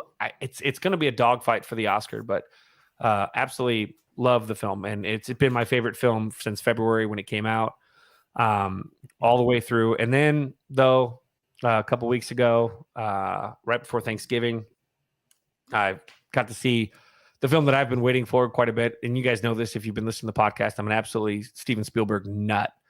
And what I feel is Steven Spielberg's probably most personal film. It's literally an autobiographical film about his childhood growing up in both Phoenix and then California, and everything they had to deal with whether it was anti-Semitism or just being, in a family where the dad was a little bit more disconnected. The mom was in love with dad's best friend and things like this, which is a true story of Steven Spielberg's life. The more I watch this film, the more I absolutely adore it. Especially the last shot, which if you have seen it, there's a whole scene at the end where the character, Spielberg's namesake, I guess you'd call it, meets his favorite director, and there's a great camera shot that like captures exactly the advice that he was given. And if you've watched the Spielberg documentary on HBO Go or Now or whatever it's called now, you'd see this is a lot of the shit plays into his actual life. Like the scenes in the cry baby in Close Encounters was something that he actually said to his own father when he was a kid. Like Spielberg pulled from everything, and that you see it in this film and you're like, well, that was in Jaws, or that was in E.T., or that was in Close Encounters. No, that was when Steven Spielberg was 12. He pulled everything from experience, and The Fabelmans is my favorite film of the year. The Fabelmans is absolutely fantastic. So when you put that on our little Voodoo thing, it was immediate. I've watched it. I think I've watched it twice at least from Voodoo, if not 3 times, if I was out late. And I can't stop watching the film. It's if you love film, it's Steven Spielberg's love story to film. And yes, it's slow. Like my fiance didn't like it, so it's not for everybody. But for me, for someone that is an absolute Spielberg, I think he's the greatest director of all time to me. Whether it's with fantastic fantasy films or whether it's with like high art reality films, he does it. And to know what inspired him and to see, I have a student in my class that he got like totally like D's his first year in my class, like D's. Like I'm like, this kid's a slug. And this kid, over the course of the last couple of years, because it's hard not to hide my love of Spielberg or film with my students. It's easy. It's kind of just flows out like an idiot. And so this kid has progressively gotten better. And this year he's a senior and he's getting straight A's. And after the weekend, Thanksgiving weekend, he came in on Monday morning and he told me, he's like, I saw The Fabelmans. I saw him. I saw it. And then I took my mom 2 days later because my mom thinks that my dream to be a filmmaker is some stupid venture. And he's like, I took her to see this film, and this film, when they left, she bought him a new camera. She bought him tripod. She bought him equipment and gear. And she said, I want to support your dreams. And that's what this film is really about to me. Is it's about how, you can, dreaming as a kid, you see so much of the stuff that he did, like whether he's doing a World War II film, and he condenses a lot of his life into it. So like a lot of the stuff he didn't find out till 15, 20 years later, but the character is given like his current knowledge. So it's almost as if, what if Spielberg was given the knowledge that he didn't find out till 20 years later about his childhood and his family and his mom and his dad and their relationship and whatever. It captures it. And it to me, I don't think there'll be a film this year that will at least, I mean, again, I'm a baby. I cried like a bitch like 5 times, hardcore, on little scenes. Cause you see like how he made Raiders. There's like, he had his friends like jumping on boards and popping smoke up to make, or dust up to make it look like they were getting blown up. I mean, this is what happens when a young person falls in love with a film. And I loved that. Hopefully young people can watch that film and go, I love film that way too. And I'm not going to stop just because someone told me it's a dream, not a hobby, or a hobby and not a passion. And so that to me, like really, really, really like cranked that film for me. So that's where I went with that one. It was a long way to get there, but I think that's a fantastic first pick for you. Like you described something that was like pure and genuine. I also think that I can speak for every single one of us that we're happy that it wasn't the Nicolas Cage movie. Oh, you mother. All right, moving on. Hey, can we real quick? Can we also just anoint Paul Dano as the best actor on the planet because he was in the Batman and Fabelmans? Yep, we can go there. Did you see the Hot Ones with him for this week? Yes, I did. It's really good. He talks about Fabelmans. It's really good. Oh, I'm in. Okay, wait. Love my favorite. That's one of my favorite. You kind of knew that he was going to be the man when he was in The Girl Next Door as the human tripod. Like you knew he was going to be the man. You drink your milkshake, and I drink mine. Drainage. We got battered with a fucking pole or a tin. All right, this one's gonna be tough for Brian, so I'm gonna start with Brian, Oh, Boy, great. and then we'll go clockwise from Brian around. All right, get Yupper, whoever's and next, just get ready because it's gonna be real short. We're gonna go with, and I tried to open this up a little bit, so we're gonna say top 3 albums, songs, concerts, or musical theater if you went to see Hamilton for the first time, that you were able to experience in 2022. And we're gonna start with Brian, Yump, Pete, me, and then we'll end with Swell on this one. Pass. God No, I'm dang it! He no, only I'm listens kidding. to old music. So I'm not very cultured. Literally, I don't listen to any new music, and I didn't this year. Did you go to Riot Fest? No, I got COVID. Did you go to a Yeah, single that'll do it. concert this year? Like a I live didn't show go in a to, bar with the only live music I Singer? saw this entire year was to see Rudy, who's Cubby's burner on Twitter. We went and saw his band at a bar in Elgin a couple weeks ago. It was really good, but So your number one musical experience in 2022. I'm a very musical 6%. person. As you can see in the picture, I've in the camera here, I collect a lot of vinyl and things like that. But I don't listen to any new stuff. Okay, so let's even this playing field here a little bit, if that's okay, Fids. Yep, absolutely. What are the 3 best vinyls that you bought this year? There you go. That works. 100%. Where in Elgin, Jack? Wait, Brian, what are you didn't you talking see? about? Didn't you see Cascade? What we Oh wait, I saw Cascade. Oh yeah, the White Sox game. Yeah. How many national anthems did you hear sung? Many, yes. Season ticket holder Sox. I saw many national anthems. Can I pick? I can pick. I'm going to pick a wrestling show. We went to Forbidden Door over the summer. It was phenomenal. Okay. Yeah. Well, that was for what wrestling It was organization? AEW and New Japan. They did a show together at Oh. United Center. It was fucking great. Okay. That one works. It's entertainment. Yeah. I mean, That's about it. That's all I got. All right. I already have 2 concerts planned for next year. I'm going with Brandy for her birthday. We're going to see Lizzo, and I also got tickets to go see Depeche Mode. So I'm doing that next year. So that's not Ooh, bad that's at a all. good one. That's a pretty good one. You could go hang with Wally at Depeche Mode. Yep, I will. I was going to talk to him about it. And if you want these Yumper and Svo shot glasses, reach out to Yumper and Svo at Yumper and Svo at the show. Yes. I don't know, I was just branding again. Here we go. All right, Svo. I know Chili Peppers is in here somewhere. Let's go. That's not Soul's Blink 182, man. Mm-hmm. Yeah. His isn't until 23. Crap, this Bo camera likes Chumbawamba. Did you see that? I'm like, oh shit. So we're going towards Swell, or are we going to me? Did you? Oh, okay. Or did I say okay. Yumper or did I say Swell? You said This so. one. It's okay. Oh. So the Chili Peppers are in there, but I actually saw my number one would have to be the new album they released, and it's not Unlimited Love. I actually like the Return of the Dream Canteen. Actually, first I didn't really think it was that great, but after listening to it, I think it's probably the better of the 2 they released this year. There's some nice tracks on there, and it's a different sound they're doing, which I really enjoy.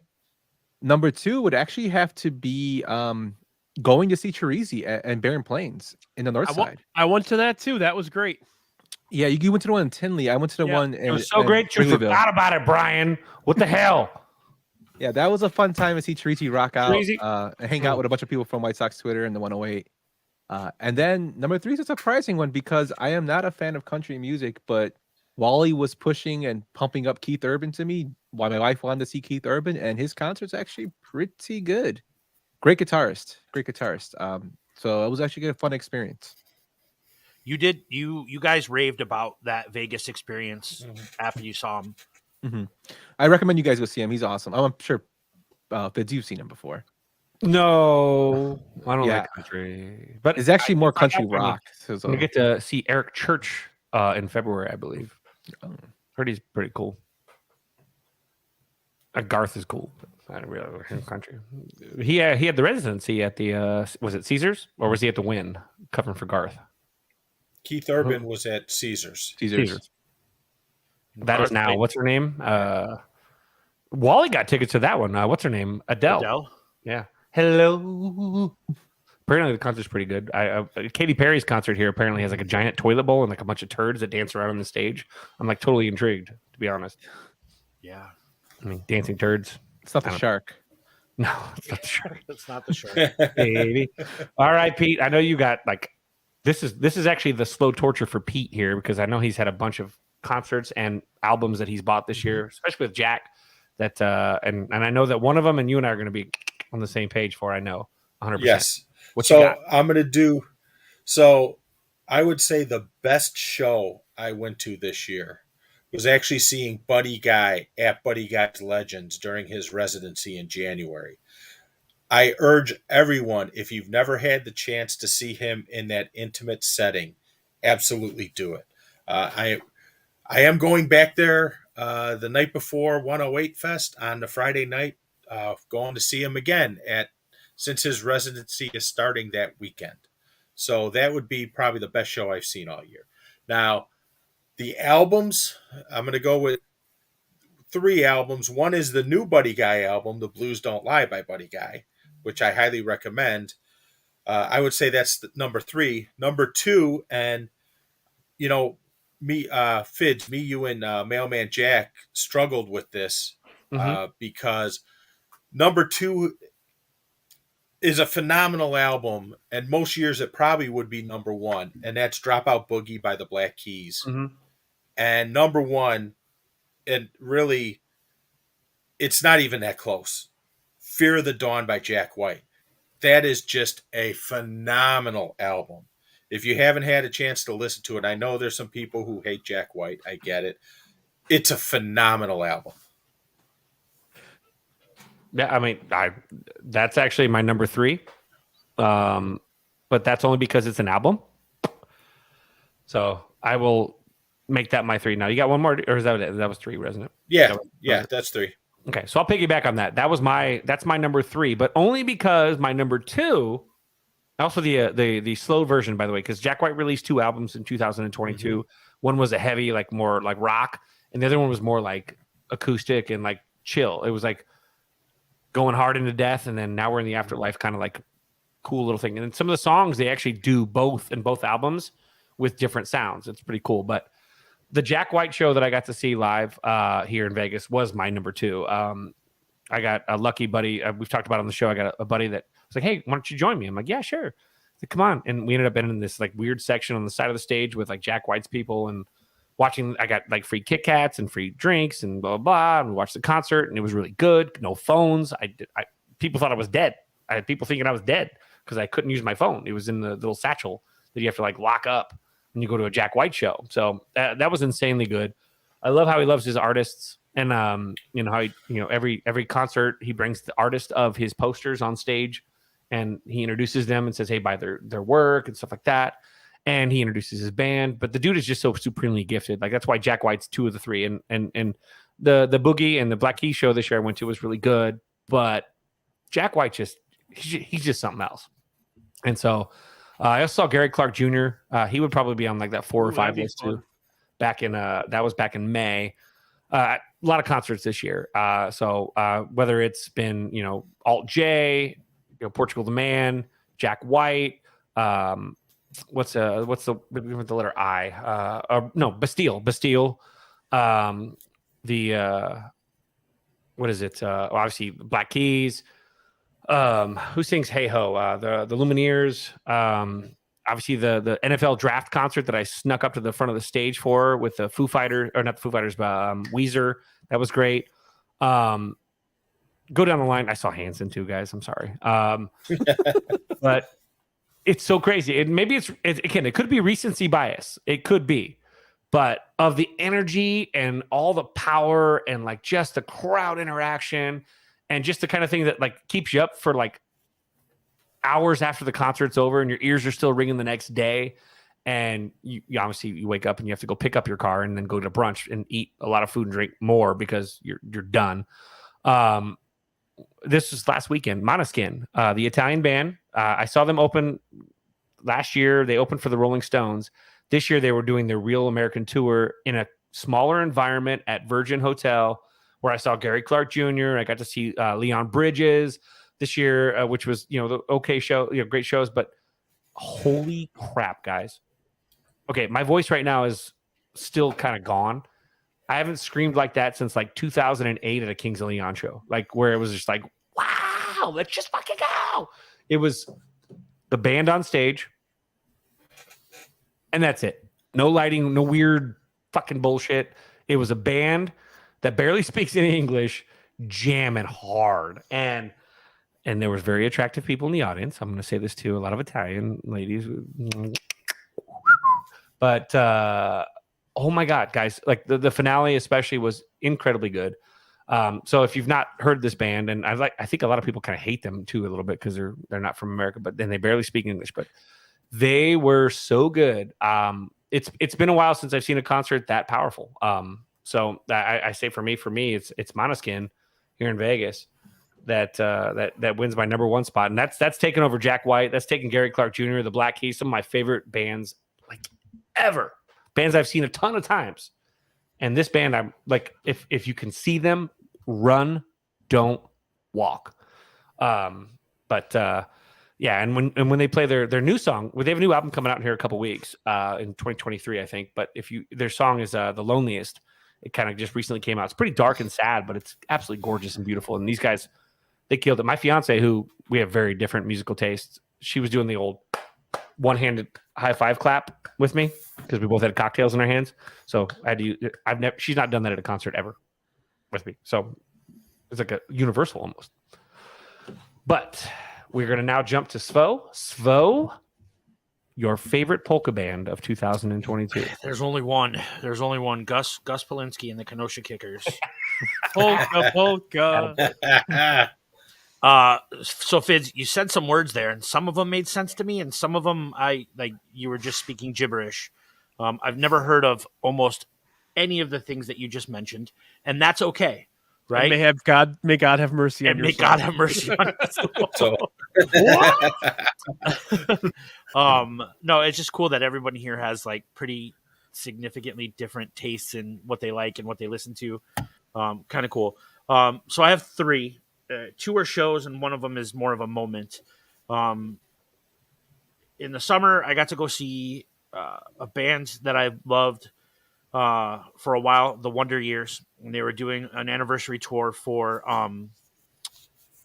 Suburbia. I've Given You All, and You've Given Me Nothing, which is one of my favorite albums of all time. They played it from front to back.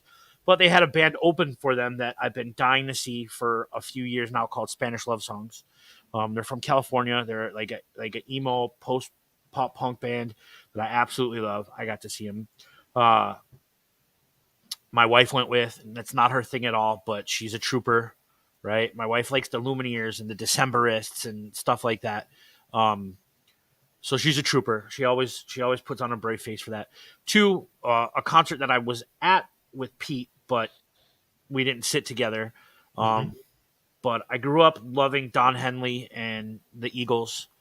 It's my father's favorite band. And, at the end of the show, Don Henley said something about, hey, this is probably going to be the last time that you get to see us. If it is, we appreciate everything you've done. So to be able to see this band that my dad, introduced me to and played growing up was a really, really big deal. Glenn Frey passed away, and they had Vince Gill subbing in for him. And I grew up loving Vince Gill's music. He's a country artist, very great steel guitar player, bluegrass player. And to see them at the United Center was really, really cool experience. I'm really glad I got to do that. And then the third. So the third is an event that kind of like blends into 2023. But October 11th of 2022, I knew it was coming. What's the arena that the Kraken play in Seattle? Climate Change Arena, I think it's called. They posted a picture on Twitter. And it was just it was a dozen roses at the bottom of the stairs of Climate Change Arena, and I think it's Climate Pledge Arena. Climate Pledge Arena. Well, they posted this picture of a dozen roses at the bottom of the stairs going into the ice rink, and I saw it, and I knew right away that something was going to happen. She left me roses by the stairs. Surprises let me know she cares. Blink-182 announced that Tom DeLonge was coming back to play and record it's not their original lineup because Travis Barker is not their original drummer. But it's the lineup that everybody knows. It's Mark, Tom, and Travis. They recorded an album. They released a single 4 days later, and they're going on a world tour. And I'm going to see them. I'm going to see them May 4th in Minneapolis at Excel. I'm going to see them May 6th and 7th at the United Center. I'm going to see them May 16th in Cleveland, and I'm going to see them May 19th at Madison Square Garden. I'm going to go see my favorite band play 6 times in 2023, all because of this announcement in October, and it's a big deal for me. I'm very, very excited about that. Their new single, it is what it is. It's just a goofy 2.5-minute pop punk, like goofy thing. Brian, if you say a single word about pop punk, I swear to God, Get him. Say it. I can hear your thoughts. Pop punk is an oxymoron. Like I can hear your thoughts. An oxymoron. But I am so excited to go see these guys. They just released, and this is Brian and Yumps, like Allie, they just released like 4 sets of Funko Pops that I had to get when they came out. Did you get the one with the blurred junk yet? I did not get it yet, but I've been looking for it for you. I was not allowed to buy it. So it's December 21st. You can put 2 and 2 together. Yeah, Blink-182 6 times in 2023 with the Mark, Tom, and Travis show. Very, very excited. Those were my 3 musical moments of the year. Thank you for listening. Good ones. Those would be your Jack in the Box selections. Oh, God, tiny tacos sound delicious right now. You know how hard it is to resist tacos when you're on 1,500 calories a day? And you've been doing great with this, by the way. I have to, both you guys that are Brian, are you in this thing too, or no? No. But these two guys have been I kicking started ass. trying to do it from the sidelines, but I gave up. I'm a Kicking bad ass in this 108 weight loss thing. Yes. Both you guys, dude, this is the worst freaking time of year to not eat like shit. Absolutely. So this is like 100% self-control time. It's so we all prop you, like it's proud of you guys, especially because I'm also looking at Uber Eats on my phone and I'm like, Jack in the Box is the first fucking thing that came up, and I'm hungry and I haven't eaten yet. No, So like I was at work the other day and I was selling something at the pickup table, and I asked this guy what he does for a living, just bullshitting with him. And I was like, he told me he opens franchises for fast food restaurants, right? So I looked at him, I'm like, hey man, what about a Jack in the Box in Chicago? And he looks at me and he gives me this wink, and I'm like, No. Oh, you tease me, you son of a. I think it just moved. Little bit of I just went from 6 to midnight. You're like, what's that sound? That's the desk. I promise, it's the desk. Baloney's asking you a question in the chat there, Swell. If you like edging. Baloney, that's I do like edging. I like edging a lot. I have no clue what that is. Everyone knows what edging is, but edging is the new single by Blink-182. Oh, okay. Oh, okay. You'll forgive some of us. Oh, I was confused. I did see Blink-182 live though at Vegas. What is it? What was our 2017? I think. Actually, were you at the residency? No, I was at the one at Life is Beautiful, and Pete will appreciate this. That was Carrie and I just started dating, and we actually watched it from Atomic. It was part of the Life is Beautiful place, but it was one of her clients, so they let us sit out on the front porch and watch it through the window instead of having to but my phone had died, and I told her to meet me between the 2 poles. There was I gave visual markers. We parked in the itchy lot, and she got lost. Her phone's dead. She couldn't find me. She was crying. I'm like, guys, I just told you that pole to that pole. It's right here. I stayed here. But then we found them, and then we went in, and Atomic's like, come on in, sit down, grab it. And they fixed us cocktails, and we watched them. It was really cool. We watched them, we got to lean up against the bar and watch them play at it was the secondary stage. I'm sorry, it was Blink-182. So they lost to, I think, oh God, who was playing? It was Matt Skiba era Blink-182, bro. It doesn't even count. Yeah. Hey, by the way, can I bring up an underrated moment, I think, for the year for me? One that I just thought of, and I know that everyone except Brian was there for it. That was me dancing with the bartender and I've seen the video. on Fremont Street. Why is that not uploaded to our podcast? I've seen the video. Actually, I have work to do tonight. I need that needs to be like a regular thing on our, because that was amazing. The only one, like, we didn't get any dancing footage of Yump or Fids that trip. That's true. No, just me. Poor Yumper got grinded up. Yeah, Wally got me, man. Walter was like dry humping. Yeah, that's true. He's like, No, we got footage of you, folks. Wally. No, that's what I said. I said only Yumper and Fids. Like, Yeah. I was chest to chest with Wally with no shirt on. Oh no, Wally made Yumper think that he had 4 cell phones in his pocket. It was weird. It was like 2 iPhone Maxes, and then I think it was like a probably a 2 Droid. flip phones. Yeah, I think that was. phone. I had to walk my sister back to a taxi when Walter molested you. Oh, that was yeah. That was a fun night though. How about No. yeah, that was we got the ultimate video of you guys dancing at what's the place? What was the name of that bar? It's the place. It's the fabric that old teachers wear on Velvet. Is it velvet? No, not tweed. velvet. Tweed. No, what's the thing that people wear on their Corduroy. jackets? It was corduroy. Cashmere. Corduroy. Okay. Corduroy?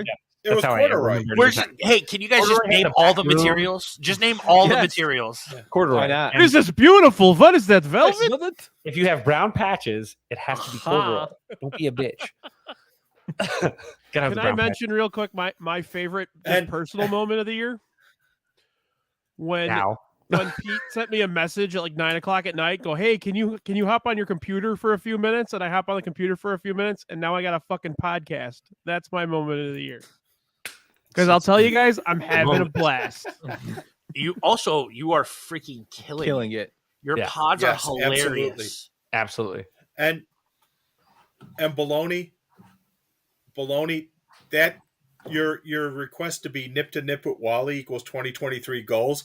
That could probably be done on January 7th. January 7th, baby.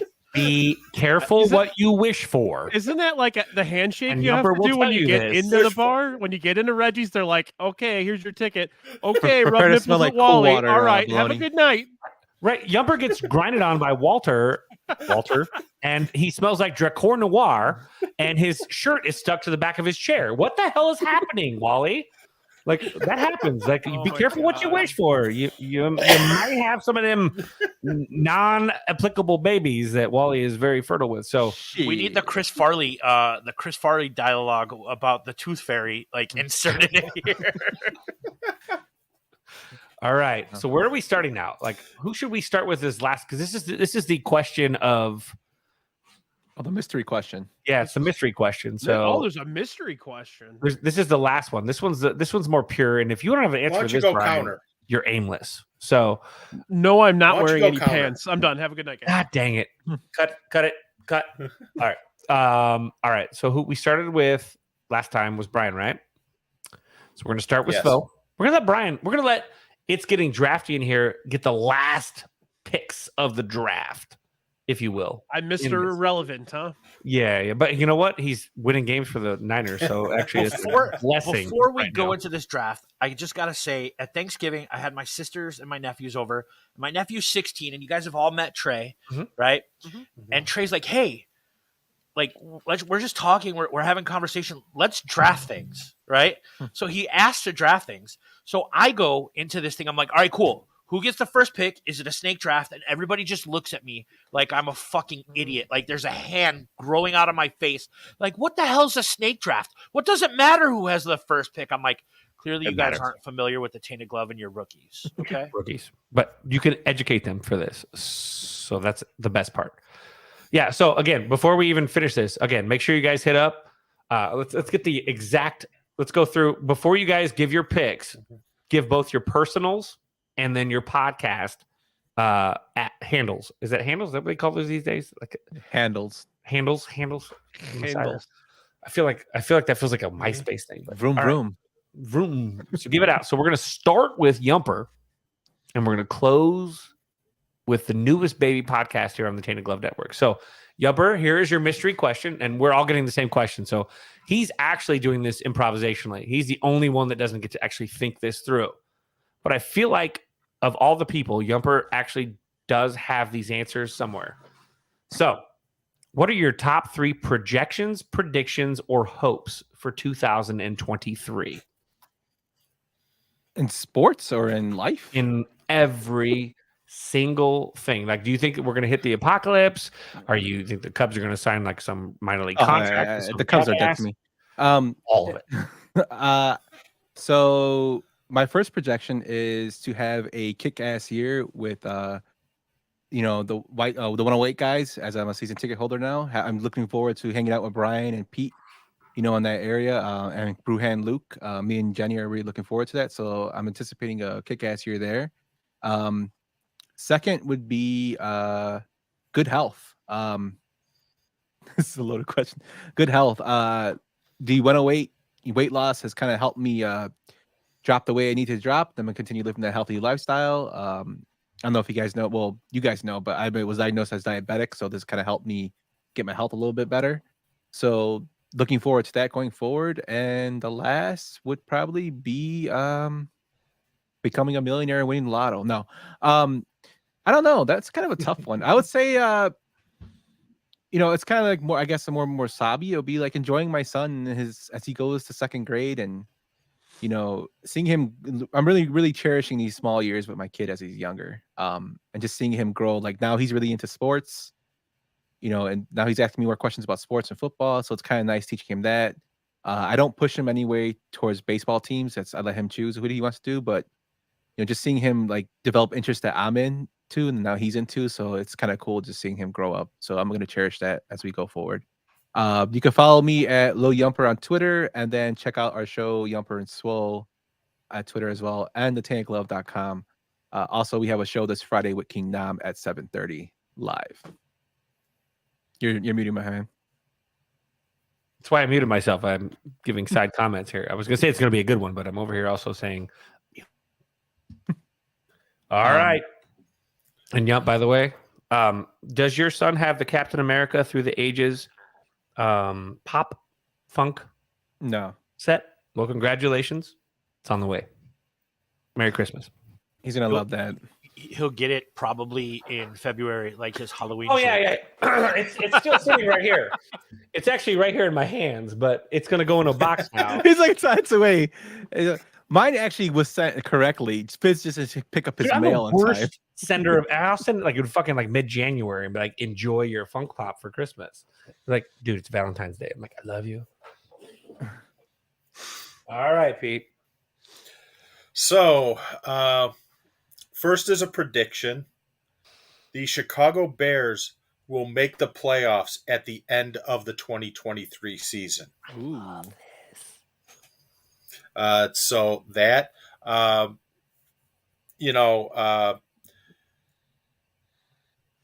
building our brand, hanging out with you guys, and just having a good time would be another one. And then along the lines of having a good time, I can officially announce Giselle is single, so I'm the man for her. Got it. Yes. So what you're telling me is we're going to have a financial backer next year. Yes. Loaded. But she's got all that FTX money, and that's just Yes. Oh. Tainted Glove She's game gonna- from she's- Soldier Field. Yeah. She's going to be my sugar mama. nothing wrong there. You sugar something. Everyone's like, Tom Brady's off the market. Giselle's on the market. So let's go. Yeah. Okay. Well, first off, I'm going to obviously jump with the Tainted Glove stuff. This year has been an absolute blast with you guys. That's why I wanted to have all of you guys on tonight. I really do, guys. I appreciate you guys 100% down across the line. I know, Brian, you're the newbie, so you got to get coffee in the morning for us if we're ever hanging out. Yes. But if you've been listening to this show for long enough, you understand the affection that I feel like we all have for each other. And when good people come together and good people have conversations, good things kind of happen too. And it's not always perfect, but we all kind of. I'll say this, man. These guys are closer to me than friends that I have that are here in my geographic location. I'm 2,000 miles away, and these guys make me feel like family. And it's so for me, I'm really super excited to see this, whatever happens, continue to expand and grow, especially as, again, man, the shows are great, man. If you haven't listened to Yumper Vote, the show, if you haven't drafted alongside It's Getting Drafty Pod, you ain't watching and you're missing out. So these are some great things to experience. And I'm really thankful that we're able to kind of be up here and kind of get to see the first cut, if you will, of all this. If we're talking about like in a film sense. So a lot of it's in the can, but my prediction too, that's a hope for 2023, is a hope for just, great things for my friends. I think that my prediction is the Cubs are going to win 75 games. I'm going to have to throw that one out there. I think the Cubs are Such close high hopes, there. man. Now, this has also been made before there were other additions made. So if the Cubs go out and sign a couple of dudes, it might change. But I think that this is a transitional year for the Cubs. And if those of us that have been paying attention, we're happy with that. Those that want Jed to say it's a rebuild will never get that. But I think in 2024, the Cubs will be a contender. I think in 2023, they're just selling tickets. So, but I'll take that. 75 to 80 wins for the Cubs. That's another projection. But number one for me is I think that this is going to be a really good year just for this is the year that I'm going to get married. So I think for me, this year, 2023, is going to be a year that I look at. And I know there's going to be some bumps and bruises along the way because no year is perfect. But I think that the idea that this year will be the year that I marry the woman that I have loved deeper than I've loved anybody in my entire existence. It's good. It's a good year if that happens. So it's going to happen in Italy, I think. But I can't guarantee it won't happen in France next when we go for spring break. So that's kind of my projection for this. But I got a little mushy there, and I know she never listens to these podcasts, so I could totally. Do you blame her? No, I don't blame her at all. I think she hears me talking enough. She's like, "Shut the fuck up." She actually would be in like the chat, and she'd be like, "Shut up! You're not wearing pants." You're right. I'm not. But I do love Mailman Jack is deep, though. I would give him a ring pop if I could. And the rumor is that Doc's found a dislocated butthole in the in what? Korea. In Korea. Oh, Talking about Korea. For Korea. well, I had a. Yeah. That sounds horrible. That's probably not right. I know his red eye might be a problem still, but not that red eye. Are we talking about edging with Svogan? Is this? Are we back to edging again? Edging again? So as we kind of tie a bow on this, we really appreciate you guys all joining us. This has been this tonight has been a blast. I'm glad you guys were able to find time too, all four of you guys, to do it tonight on a Tuesday. Other things to plug, make sure you check out all of their podcasts. Also, remember, guys, 108 Fest is coming up. So we are now in the end Do I game. get a draft or what? Yeah, don't they get to draft? Nope. I'm just giving some last minutes first, and then you can finish. We're gonna close with Brian. We're giving these last minutes. So if you haven't gone to the 108 and bought a ticket for the 108 Fest, make sure you do it. You're screwed. Sold out, man. You're screwed. Shit out of Very, luck. very sold out. Oh, also, If you've not been on Craigslist, you can also get a beef loaf nude photo and a ticket for $4. So That's the special Don't gift they're quit. giving out. don't give up. So as we close out this whole bow tying, because then Pete's going to take us home. Svo, Oh, we got some drafts left. Yes. what's your projection? Well, just like everything you guys said about doing this pod, like I love talking about movies every 2 weeks with Yumper and whoever our guest is. It's 2 hours out of my week that my wife doesn't have to listen to me talk about, my shitty movie takes or, what I noticed in a movie. So I love doing this with Yump and with you guys. The pods, nothing else, you fucking edging perverts. You brought it up, man. My wife is, she's my best friend, and she got a grant for us to travel the West Coast next summer. So I get to knock off all the West Coast ballparks on, not on my dime next summer. So I'm very, very excited for that. Which is also kind of one of the reasons that I took this 108 weight loss challenge really, really seriously. I want to be able to walk the streets of San Francisco and LA comfortably and really enjoy those ballparks in those cities. So I'm very, very download that poop finder for San Francisco. and I already have it, bro. Like my buddy developed it. Because that's no joke, by the way. I know, man. When he texted me, he worked at Apple in Lincoln Park, and he texted me. He was like, "Hey, man, I built this app to help you find where the human poop is in San Francisco." I was blown away. Fecal finder. Yeah.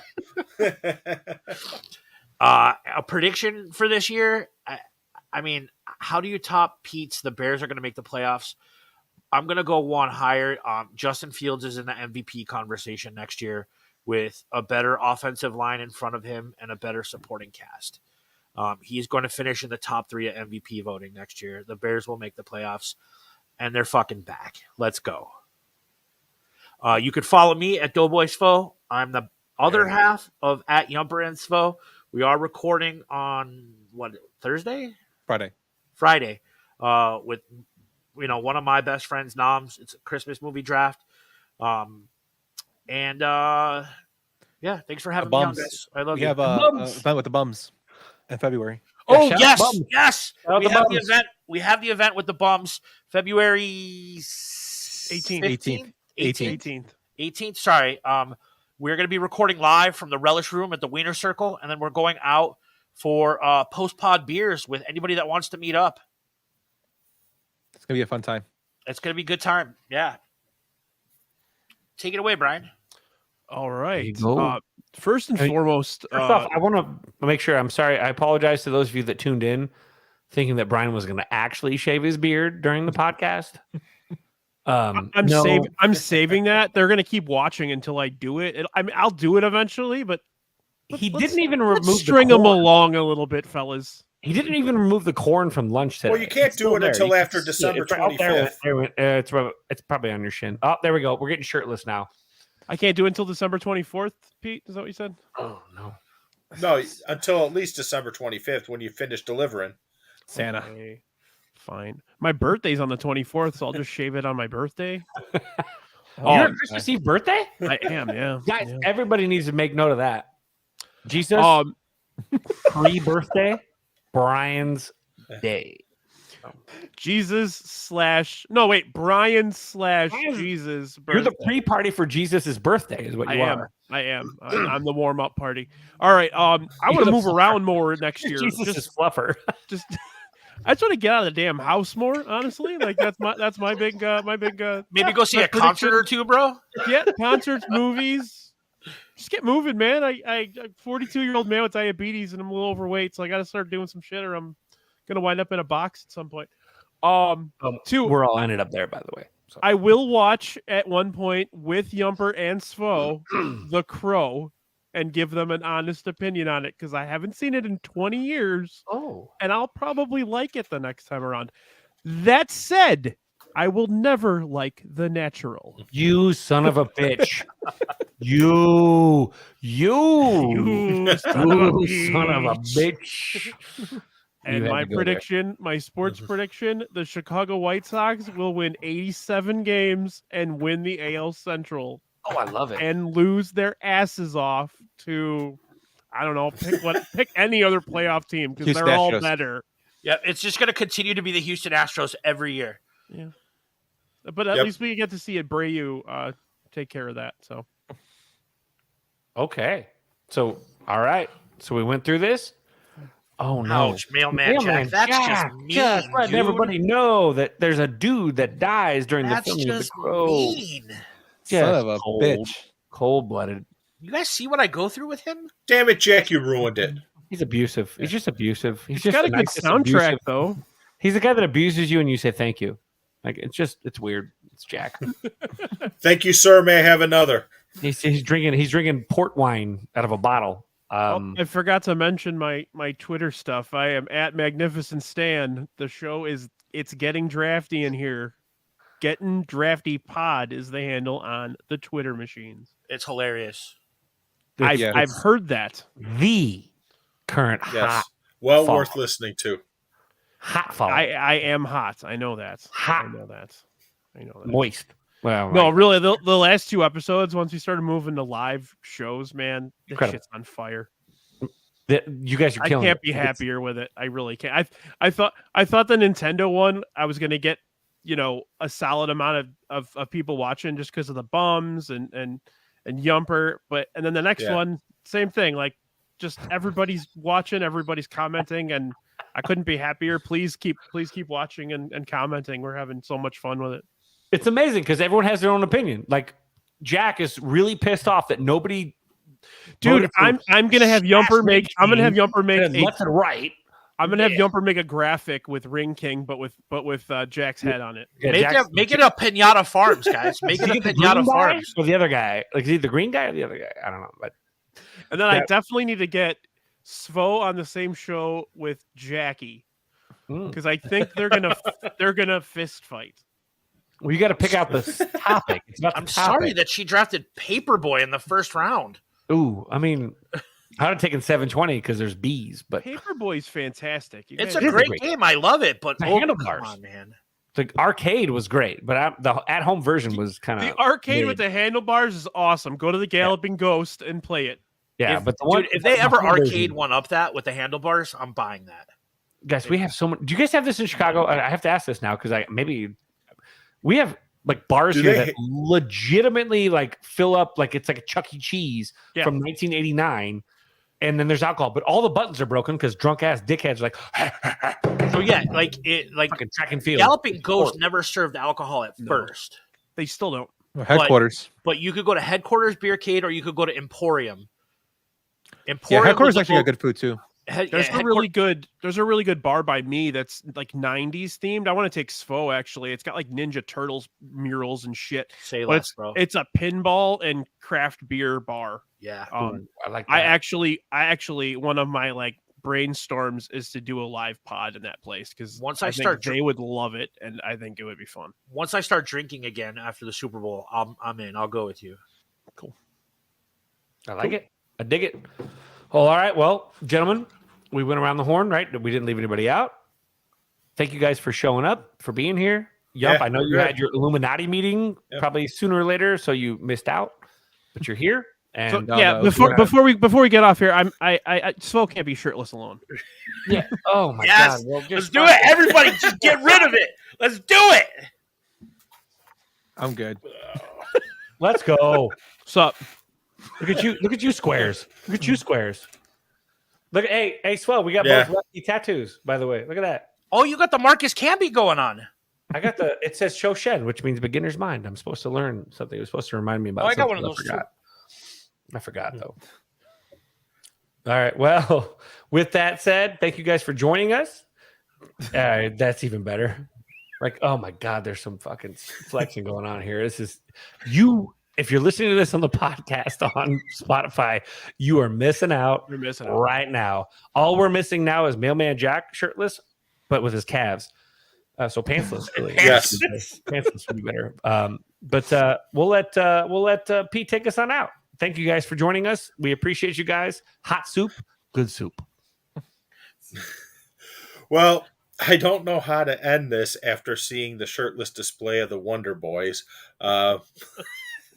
But let me just say that I'm sorry, I can't stop laughing. But let me just say that we thank you for listening. The greatest gift you can give anyone is your time, and you've obviously given us your time to listen to this. So thank you very much for that.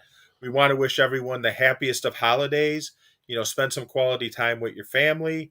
And then don't forget, I will be airing grievances on the 108 Festivus show Thursday night. And I have been actually writing a script. So I'm pretty sure, I have a hunch that there'll be some White Sox stuff in there that you won't want to miss.